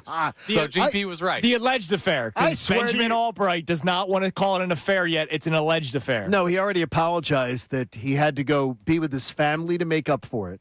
He already apologized to his team but for he his did behavior. not say, my name's Mike Vrabel, and I am having an affair with Diana Rossini. He did not say that, so it's alleged, according to Benjamin Albright. Benjamin Albright, who are you pandering to, dude? I don't know. It's a great question. Like, see, who are you pandering to? I don't know, man. That's hilarious. It's unbelievable. All right, speaking of football, something caught my eye this morning. And, you know, we're in the middle of Sixers-Flyers round 2, right? And the Phillies are playing better baseball now. And so the Eagles have taken a spot on the back burner, which they has been kind of nice. If I'm being honest with you, there's a lot of A.J. Brown talk. It's been kind of nice. So I'm on Fox Sports. I like to check out all the national stuff, ESPN, Fox, CBS, Sports Illustrated, just to see, like, all right, is there a little nugget that we can get into on the show? And Ben Arthur, who covers the NFL for Fox Sports, now this is his opinion. This is just his opinion. Team of Fox. This is not I've spoken to executives, anything like that. It's just this is his opinion. He has his top 10 offenses entering the season. Now, he had his top 10 defenses last week, and I read it, and the Eagles were 4th on that list, and I think that's a very fair spot. Broncos 3, Seattle 2, Houston 1. Very fair. Here are his top 10 offenses heading into the 2026 NFL season. Detroit at 10, Kansas City at 9, New England at 8, Baltimore at 7, Chicago at 6, Buffalo at 5, Seattle at 4, Cincinnati at 3, Dallas at 2, Los Angeles at 1. There you go. The Philadelphia Eagles are not in his top 10. What? Fair or unfair? Unfair. Now, A.J. Brown is not going to be on Who this does he team. have winning the NFC East? I'm going to guess he's going to have the Eagles, and he'll probably say because of the 4th-ranked defense that he has. So what that means is he has the Eagles winning the NFC East as the 11th best team in football. At best, because they're not in his top 10. Sure, offensively, yeah. Okay, so 11th. Because he has Dallas at 2. Okay, 11th best offensive team in football. I would believe not many division winners are that bad, usually. Eagles won a Super Bowl with the 30th ranked passing attack. Yeah, but no. But but still, points-wise, they're not, though. I mean, it's that. Right. It's that you tend to have to put a bunch of points on the board. I could see you being 14th, 15th. Usually defense can struggle a little bit more than offense in today's game. You can struggle a little bit more on the defensive side. You can get by with like being a 14th defense, a 13th defense, a 10th defense, whatever. But wow. Yeah, not fair. Not fair. So you say not fair. Not fair. No. I think it's fair. I think it's kind of fair just because of how bad it was last year, but is he basing that off of last year? He's basing it off of last year, and are we doing a piece on last year, or are we doing a piece on this year? Well, we don't know. You got a first-time OC. No, what are we doing it on? Well, it's this year, but you got a first-time OC. You're losing your number one wide receiver. There are plenty of questions nationally about Jalen Hurts. Now, there are questions about the article, too, like Kansas City being in the top 10. Like, what's Patrick that Mahomes' there for? knee exploded. Yeah, right. Like, There's a report. And how many there games? was a report that he'll be at OTAs, which is actually kind of crazy. I mean, that's unless OTAs. That's unless the burner account for Mike Vrabel. Mike Vrabel's, yeah. Mike Vrabel's burner account. Yeah, I saw that. I mean, it's a look. If you're doing an article on this year, you've got to take into account. Then you're saying, I believe what that article is telling me is I don't believe the Eagles are improved at all. In fact, I'm thinking that they're probably not good at all. well, where'd they rank offensively? Because they weren't top 10. They were not last year. No. So if he has them at like 12 or 13, that could be an okay, I get your point. And the year they won the Super Bowl, they were 7th in terms of scoring. Right. And I in the look at it as scoring. Like, I don't look at it as Yeah, you don't care about how they're doing. I as don't long care. as they're getting It's it. how they're scoring. I think last year's the total anomaly, and I believe the Eagles are. But then again, though, 12, I'm not. Connor, you're right, because I'm not. If you said to me that he says they're 11th, I'm probably not taking offense. like you had two starting offensive linemen consider retirement, and you lost the offensive line coach that a lot of people credit for that. You're trading your wide receiver. And say what you one. want about A.J. Brown. Yeah, say what you want about him. He's 4 straight years, 1,000-yard receiver that you're losing, and you're relying on a rookie Right. and the aggregate of all the other guys to fix that. I got you. If you're an 11th ranked offense and 4th ranked defense, which is again this is his just personal opinion preseason rankings, like I would sign up for that now. Hell yeah. And if someone tells me they can't be top 10, I'll fight them on that. Right. They absolutely could be top 10. A lot of it's going to have to be with the status of the offensive line. That's where it's going to start, because we know that ultimately they want to run the football with Saquon Barkley. Jalen Hurts, again, we're going to revisit this conversation a lot, the whole contract stuff. We are. It's a quiet prove-it year for Jalen Hurts. And I think he wants to be paid this offseason. And I think that look like that's conversation in the happening. summer will come about. Sure, the conversation will come about. That doesn't mean that they have to. Oh, no, agree. it doesn't mean they have to agree. And I don't think they're agreeing. Derek Gunn, man, I'm still. No, I don't think they're and agreeing. that was like 2 days before the Tim McManus bombshell story that came out. I don't think they're agreeing at all, believe me. So I don't think that's coming. Well, look, it's. Hi, what is crazy though, and it's a wonderful thing, is that we have talked very little Eagles. Like, and this is a time of year when honestly we should talk a lot less Eagles. Yeah, but we haven't had it. God bless the Flyers and the Sixers that they've given us content that has pushed the Eagles off season to the back burner. I still can't believe. And that's awesome. When it hit me that morning, John, on May 1st, it was before the Sixers were down, 3-1 in the series, right? Wasn't game 5 was in the month of May, but whatever. It's the first time since 2012 where both teams were still playing in the month. I think it's awesome. And that's why we're not talking Eagles. Thank God. And I hope it continues. Yeah. Hope it continues. We have plenty of time to talk Eagles. All right. Who has the most points in a single playoff game Sixers franchise history? I hear you. Yes. Yep. Allen Iverson. He has 1, 2, and 3, 55, 54, and 52. He has 1, 2, and 3. That guy was pretty good. By the way, Lewis from Glenside, our latest qualifier. Who is the second that's not Allen Iverson? Tyrese Maxey. Incorrect. Close. Wow. Joe? Joel Hans Embiid, 2024, 50. 51? 50 even. 50 even. How about Billy Cunningham with a 50 spot in 1970, John? Come on, man. Don't remember that. I expected more out of you. Don't remember there. that. James Harden in the top 10 because of that 45 performance In against Boston? the Was Boston that in Celtics. Boston, game Yeah, it one? was game one. That was amazing. That was the series they should have won. They were up with 5 minutes left. Terrible. Game 6, and they just. That was terrible. Oh. That was awful. Yeah, That's okay. We sent him to Cancun this year. Yes. No, that doesn't make up for that. Yeah, I don't. Yeah. That team. That team kinda does. No. That does nothing for me to wipe out that memory of that. I'm sitting in that building. It's Thursday night. I'm having my cancer surgery that Monday. Yep. And I'm sitting there with my daughter, and we're ready to see the Sixers beat the Celtics and go on. And they gagged like dogs. Yeah. It was And horrible. Embiid and Harden, neither one of them wanted the ball down the stretch. And then Mother's Day happened. And then the Mother's Day don't even show up. Oh, man. Yeah, Connor, it was great last Saturday night. My poor wife. It was her second Mother's Day ever, and we had to get back for the game. Oh. Well, good news. Keep answering Sixers playoff trivia if you want to go to a Mother's Day Sixers playoff This game. one will be better. And your next Well, question. no, because after tonight, then everybody's going to want to go. Your Even next- mom herself. Even mom, why not? How about somebody? Oh, I'd love to see somebody win tickets. Get in on the trivia here. Who wants to take their wife or take their mom? Yeah, that's what I was hoping for. That'd be man. great. But you got to win the night. All Would right. your mom have ever wanted to go to a sporting event on Mother's Day? No. Yeah, My mom doesn't want to go to a sporting event today. My mom wouldn't have, except to see Dutch Dalton. She enjoyed Dutch very much. My mom was a Tugger fan. She liked Tug McGraw. She loved Tug, but she enjoyed the Colgans. Mike Colgan, one of my hockey Colgans? players. Yeah. They had great seats along the first baseline, right behind the dugout. And my mom enjoyed getting to see Dutch from the good seats. Handsome fella. Yeah, she enjoyed Dutch. All right, then here's your next God question. rest his soul. Who has hit the most three-pointers in Sixers playoff history? 610-632-0975. Not in one game. Not one This game. is in history. History. Most three-pointers made in Sixers playoff history. 610-632-0975. Connor, you have this one? I believe I do. All right.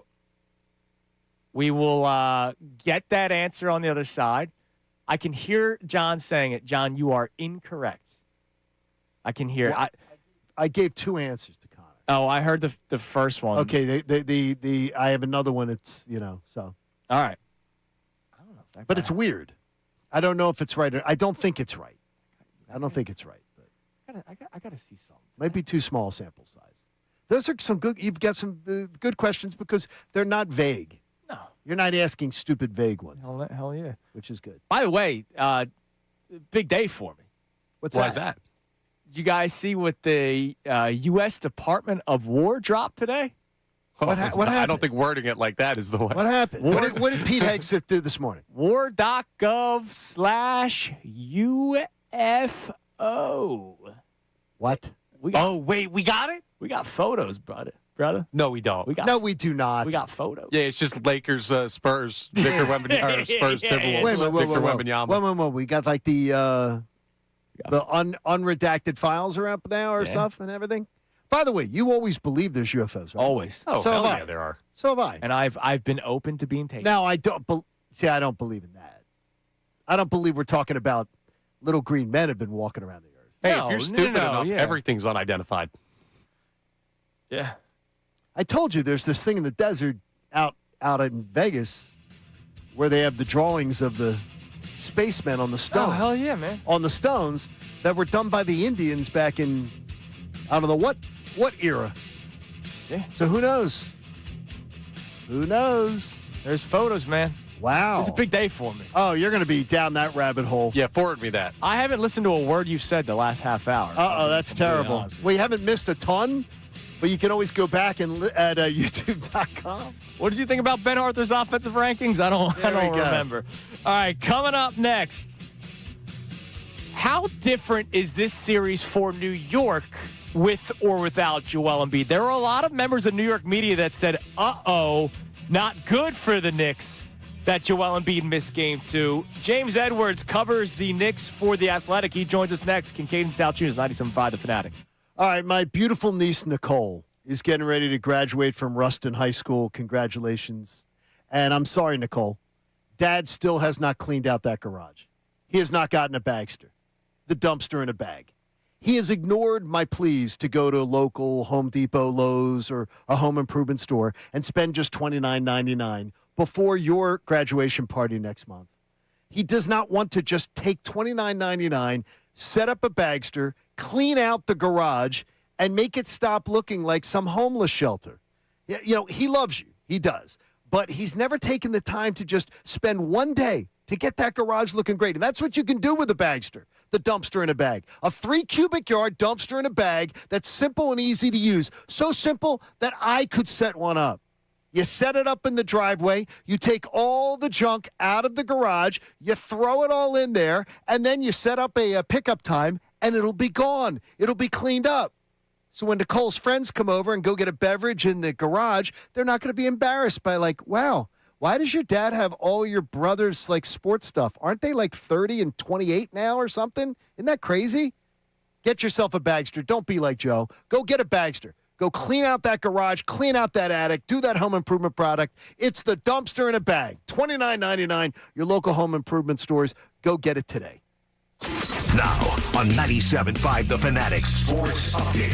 Flyers down 3-0. I'm Connor Thomas, and the series has gotten rough for your orange and black. That was after the Canes took them down 4-1 last night in Game 3 at the Xfinity Mobile Arena. They're going to have to win 4 straight if they want to advance. They'll just have to win Game 4 if they want to avoid being swept. Rick Tocchet talked after the most recent loss about the issues facing the Flyers in the penalty. We had a great first, and then it was all power play, penalty kill. We took 9 penalties. 5-on-5 were good. I thought we were the better team, and then the power plays and penalties. You know, that's 2 games in a row, just 2 penalty fest. Game 4 is tomorrow at 6 p.m. as the Flyers, again, look to avoid being swept. The Sixers are hoping for a better Game 3 than what we got out of the Flyers last night. They're in South Philly tonight taking on the Knicks. Joel Embiid is questionable after missing Game 2. Josh Hart and OG Anunoby are both questionable for New York. Keep an eye on the injury report. We'll have you updated on the latest news on that throughout the day. Tip-off is at 7 p.m. You can hear that game live here on The Fanatic.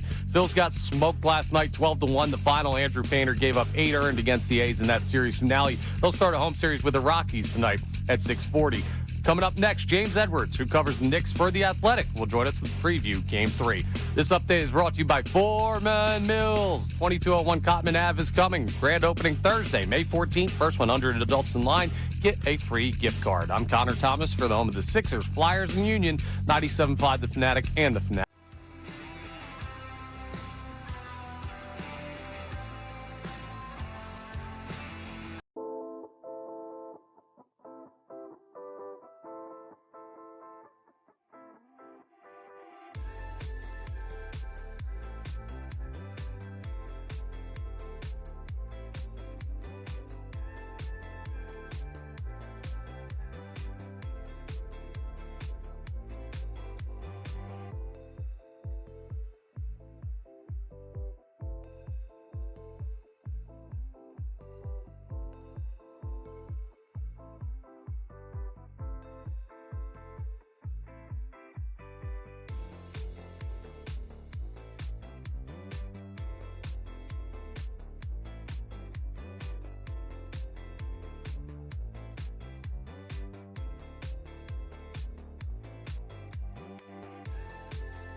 Salciunas. 97.5 The Fanatic and the Fanatic app.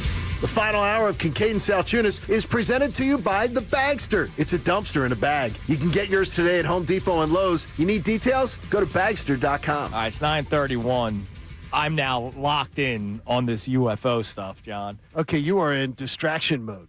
Later this segment, I have a transcript from Apollo 17, Johnny. That's 1972, ladies and gentlemen. That's unbelievable. Oh, we'll get to that. But first, we do have some pressing matters to attend to, because obviously the city of Philadelphia is bigger than the universe. We know that. And the Sixers are down 2-0 in their series with the New York Knicks.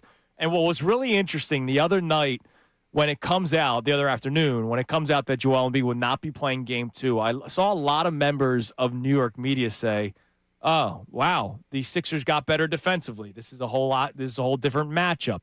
And it almost seemed like a worry that Joel Embiid was not playing. So yes. Joining us now, covers the Knicks for The Athletic, James Edwards will be able to talk a little bit more about that. James, good morning. How are you? I'm doing well. I appreciate you guys having me on. Thank you for coming on. Thanks, James. I'm curious. Did you echo a lot of your fellow New York media that when the news came out that Joel Embiid would not be playing Game 2, that you almost looked at it like an uh-oh factor for the Knicks? I don't know about an uh-oh factor. I definitely thought that for a couple reasons, the game 2 would be a bit closer. One, I didn't think Philly would go out again like they did in Game 1. Just simply, they're a better team than that. The quick turnaround against Boston. I thought those guys being able to sit basically the entire second half would help them going into Game 2. But the Embiid factor, yeah, he could not move. A big reason the Knicks won big in Game 1 is they put him in almost every action. They forced him to move his feet. They forced him to guard, and he just couldn't do it. And the Knicks got super comfortable, and it was a situation where it kind of just spiraled and snowballed, and you see a couple go in, everybody sees a couple go in, and it just was not a good situation for Philly, just Embiid's immobility at the time. Maybe a few days rest will help change that, but I certainly thought it would be closer. I didn't know if it would be if that makes sense. Watching the Knicks like you do you see the lineup that the Sixers played with on Wednesday night, as a more difficult challenge for them defensively than the one they played with on Monday night? Yes and no. Like, it really comes down to what version of Embiid is playing. There was a lot of talk I saw, like when Embiid's out there, Maxey's not able to be himself, this, that, and the third. And while I thought Maxey was very good in the first half in Game 2, he kind of disappeared in the second half. They blitzed him. They forced the ball out of his hands. It was up to Kelly Oubre, Paul George, VJ Edgecombe, Quentin Grimes to make shots, and they didn't down the stretch. So, yeah, I mean, I think at the end of the day, Embiid, if 80% of himself is healthy, like that is a load you have to account for. And it's another guy that attracts multiple bodies, and that helps offense. But if he's not moving well and he's settling for jump shots and things of that nature, I think it does make Philly a little bit easier to guard. James Edwards covers the Knicks for the Athletic. The Sixers not the only team now in the series dealing with injuries. What's the latest you've heard about OG Anunoby and Josh Hart? Yeah, the Knicks are calling OG Anunoby day to day. Small. They're saying hamstring tear. I don't know if there's such thing as a small hamstring strain. I'm sorry, not hamstring tear. I apologize. Hamstring strain. I don't know if there's such thing, right? Like that's a very that's an injury that you maybe feel good, and then you start playing, and it starts acting up again, right? And the way OG plays, he's a guy who likes to pounce and likes to jump around and likes to get his hands in the – like he moves around and gets very low to the ground. So I would be surprised if he played in Game 3. They haven't ruled that out yet. Josh Hart, I mean, he hurt his hand and then came back into the game. Talked to him after. He just kind of laughed. He's like, I'm all right. That dude doesn't miss games. Now, do they maybe, if they feel good about their chances against Philly, do they maybe try to steal, not necessarily steal a OG sit and Josh Hart sit and see what happens, but maybe that's something they considered with having the 2-0 lead. That's why I think winning Game 2 was so big for them. But I would expect Josh Hart to play. I would be surprised if OG Anunoby played tonight. Do you think Brown makes those decisions, or do you think it's a collective decision-making by the entire organization? Because I do expect that they'll probably say, hey, we're up 2-0. Let's make sure we have a long-term vision for this playoffs. Let's maybe give him the night off, OG and the night off. Yeah, that's organizational for sure. I think that one thing Mike Brown was hired to do was be collaborative, and he certainly always talks about how he has conversations with team president Leon Rose, how he's always talking with the training staff, the players. So that'll be a decision that's made collectively for sure. So do you think, OG, it's more of a steal, like try to steal game 3, or do you think, like, hey, this injury is something that he probably can't play through tonight, and we'll see how he can do on Sunday? I think it's more of the latter. I think it's been less than 48 hours since he tweaked the hamstring. Quick turnaround. They're going to play again on Sunday. Every game in this series is pretty much every other day. I'm sure if what I've heard is true and it's not like the end of the world, like I'm sure if this was the finals, could OG play? Probably. But this is only the second round. They have a long ways to go. And this series, it's 2-0. We just saw Philly come back. So I think it's not necessarily like OG can 100% play and be himself. Let's sit him and try to steal a game. I think it's like he is dealing with something. Is it smart to have him play less than 48 hours later? They seem to have a little bit of a problem the other night with Kelly Oubre. Is from like when you watch the Knicks all year long, who are the players that tend to give them the most trouble that maybe we don't talk about as much as we know the Embiid or the Maxey is somebody that would maybe, cause them to pull their hair out a bit? Yeah, I think there's a couple guys, bigger guards, like bigger ball-handling guards, the Cade Cunninghams of the world. Josh Giddey has had some good performances. Those type of, 6'6" ball handlers. Other than that, the role players who can shoot. The Knicks defense is predicated on protecting the paint, not letting teams get to the rim. So when that happens, they're vulnerable to high three-point nights from opponents. And I thought Kelly Oubre did a good job, for the most part, stepping into wide-open threes and knocking them down. I thought he did a good job of cutting. They're going to hide him. They're going to put Jalen Brunson on him at times, and Oubre being able to cut and use his size there is going to be helpful for him. But, yeah, those type of guys, like Asar Thompson, even though he couldn't shoot, again, that's a guy that they hide Jalen Brunson on, but he's super athletic, does baseline cuts from the dunker spot, and is able to finish at the rim. So, listen, the Knicks have had performances where teams have shot the lights out against them. And I think Kelly Oubre has risen to the occasion. Paul George has done really good shooting the ball. Thing with PG, and I'm a huge PG fan. It feels like this whole series, all he's done is settle for jump shots. He hasn't really gotten to the rim. So while he's making them, he's kind of made himself easy to guard, too, in that way. So the Knicks really need something from Quentin Grimes. They really need Paul George to be able to get to the rim and cause a little pressure there. I thought Edgecombe has been pretty solid, but I do think that's also why Embiid is important. Again, just attracting multiple eyes, multiple bodies. That's just something that Philly doesn't have if it's just Max. He's really the only one. James, we appreciate the time. Enjoy yourself tonight. I imagine you're in town for the Xfinity Mobile Arena tonight's game? I'm driving in right now, yeah. All right, well, have a safe drive, man. Enjoy yourself. We'll talk to you again soon. Thank you. Appreciate you guys. Thank you. There's James Edwards, covers the Knicks for the Athletics. Sounds like OG. Sounds like OG's out. Yeah, well, he would expect that OG would maybe that they.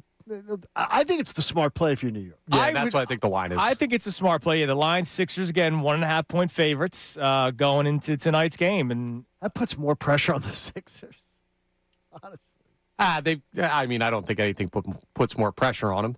They lose, they're down 3-0, the series is over. I think this is better for the Sixers. I mean, the Knicks are losing a guy that can do a little bit of everything for them, and he's a defensive force. So I think this is. No, I love it. I absolutely. I think you root for it. It's good news. It's good news for the Sixers. There's no way that it can be interpreted as anything but good news. Yeah, the Sixers win the night, it's 2-1, and this series is still alive. It's I have just a weird confidence that this series is still alive. I don't want to do the 0-0-3 show tomorrow morning. I'm in tomorrow morning. 10 to 1. What's the? I don't want to do the double. What's the schedule for you this weekend? 10 to 1 tomorrow morning. How about that? John I do not Kincade want to do weekend the. special. I do not want to do the double 0-3 show. I'm with you. I got 11 to 2 on Sunday, so hopefully we're not. Johnny, let's have good shows this weekend. Yeah? Let's do it. Let's do it. Well, Let's you guys are gonna have good Con, shows I want you to regardless. be alive on Sunday.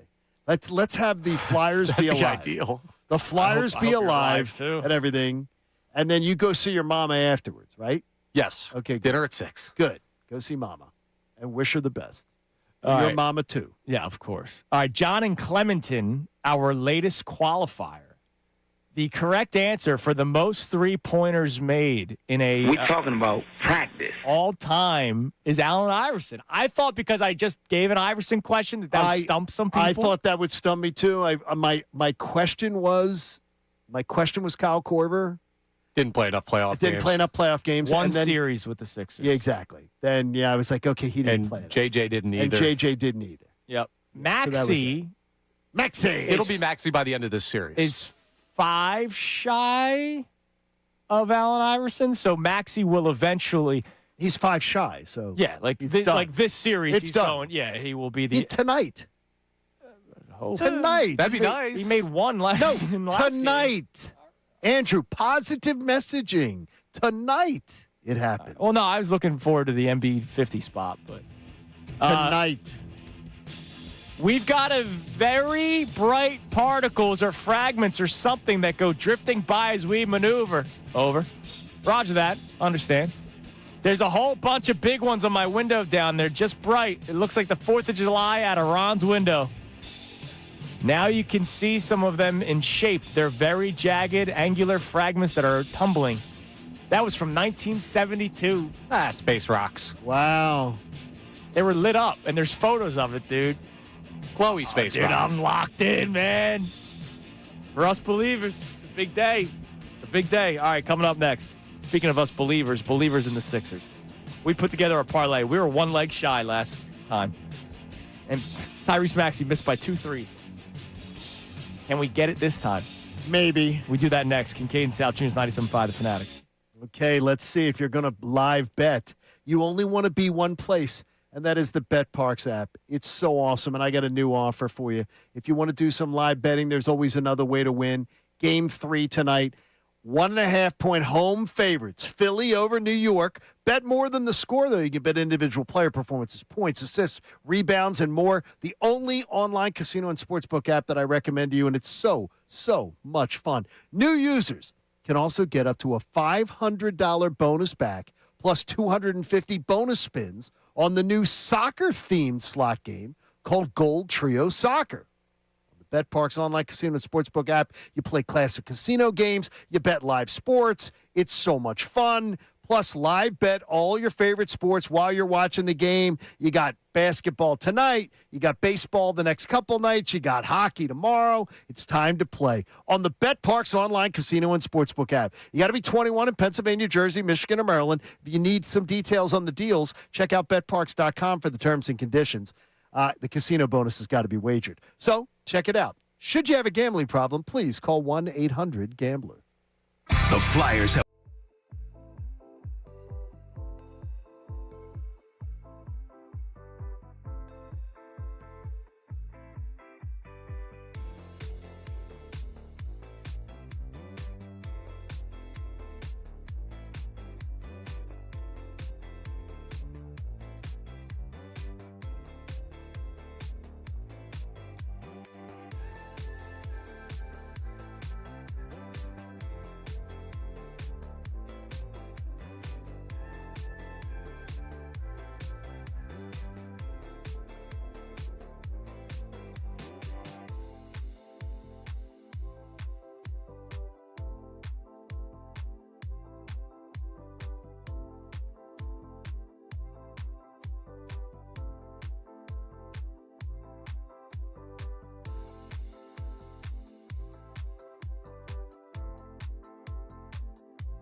Salciunas, 97.5, The Fanatic. It is 9:48 here on Kincade and Salciunas, 97.5, The Fanatic. Middays with Marks comes your way at 10 o'clock. Johnny Marks, Sean Brace will not be painted blue.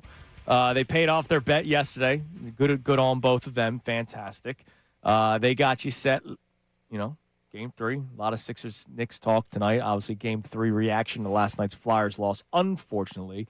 And your next chance to win $1,000 will be right at 10 o'clock. But they're going to be out and about. Part of the reason why they're not painted blue, Johnny.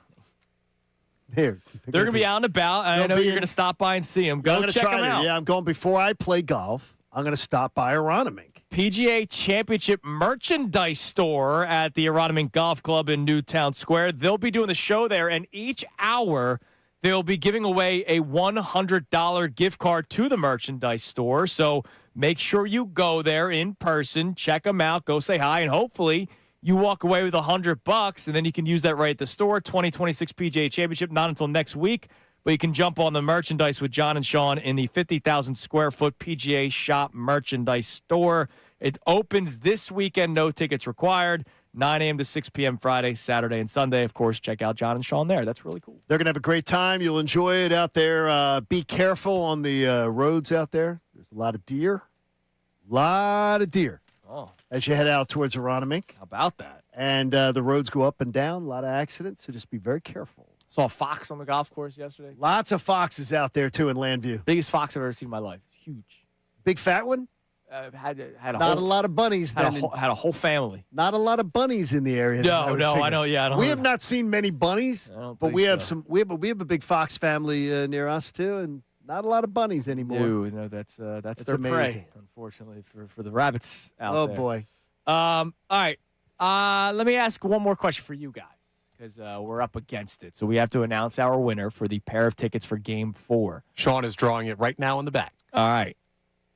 2 players have surpassed 50 minutes in a playoff game. Can you name both of them? AI's got to be one. He is one of them. 50 minutes. Trying to think of overtime 50 games. minutes.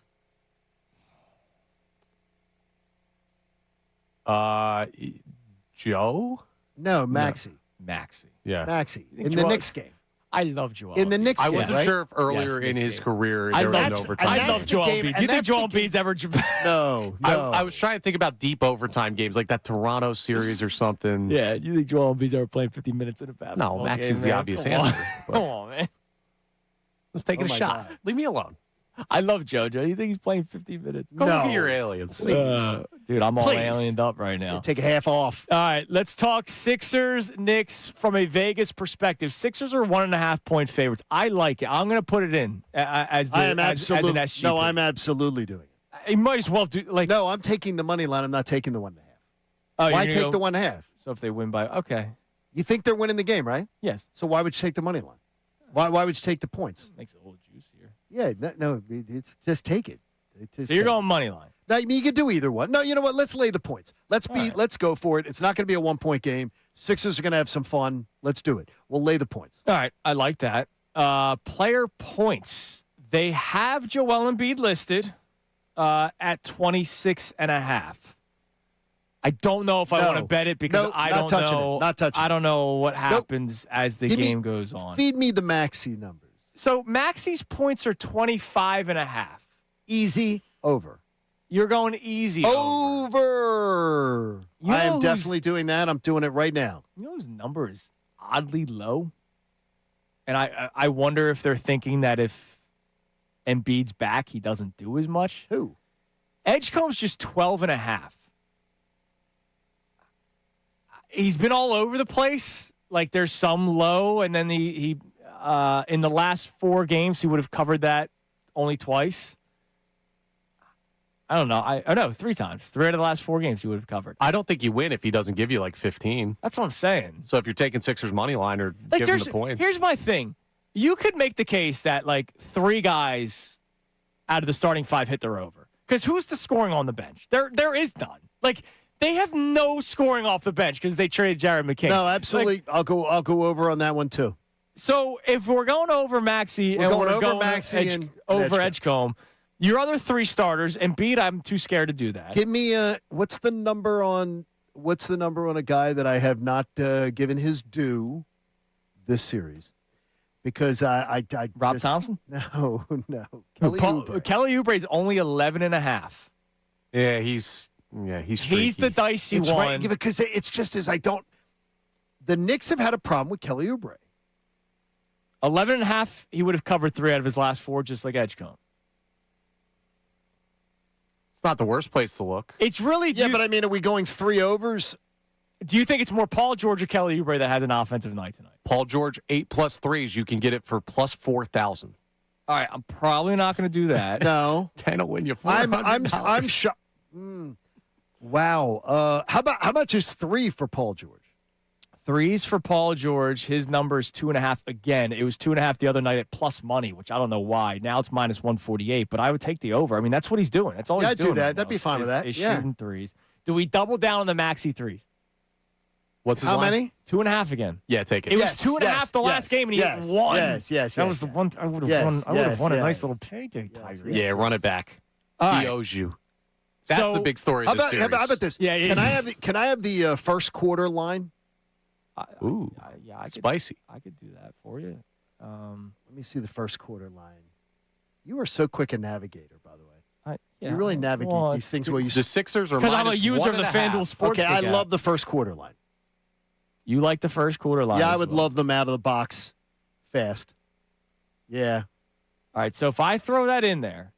Does that make it any spicier? If not, then leave So it here's a 10 spot for Sixers, 1.5 in the first quarter and 1.5 on the game. Yes. Maxi's over, Edgecombe over, Oubre over in their points. Right. George Maxi over in 3s. $10 bet gets you $474. That's fantastic. All right.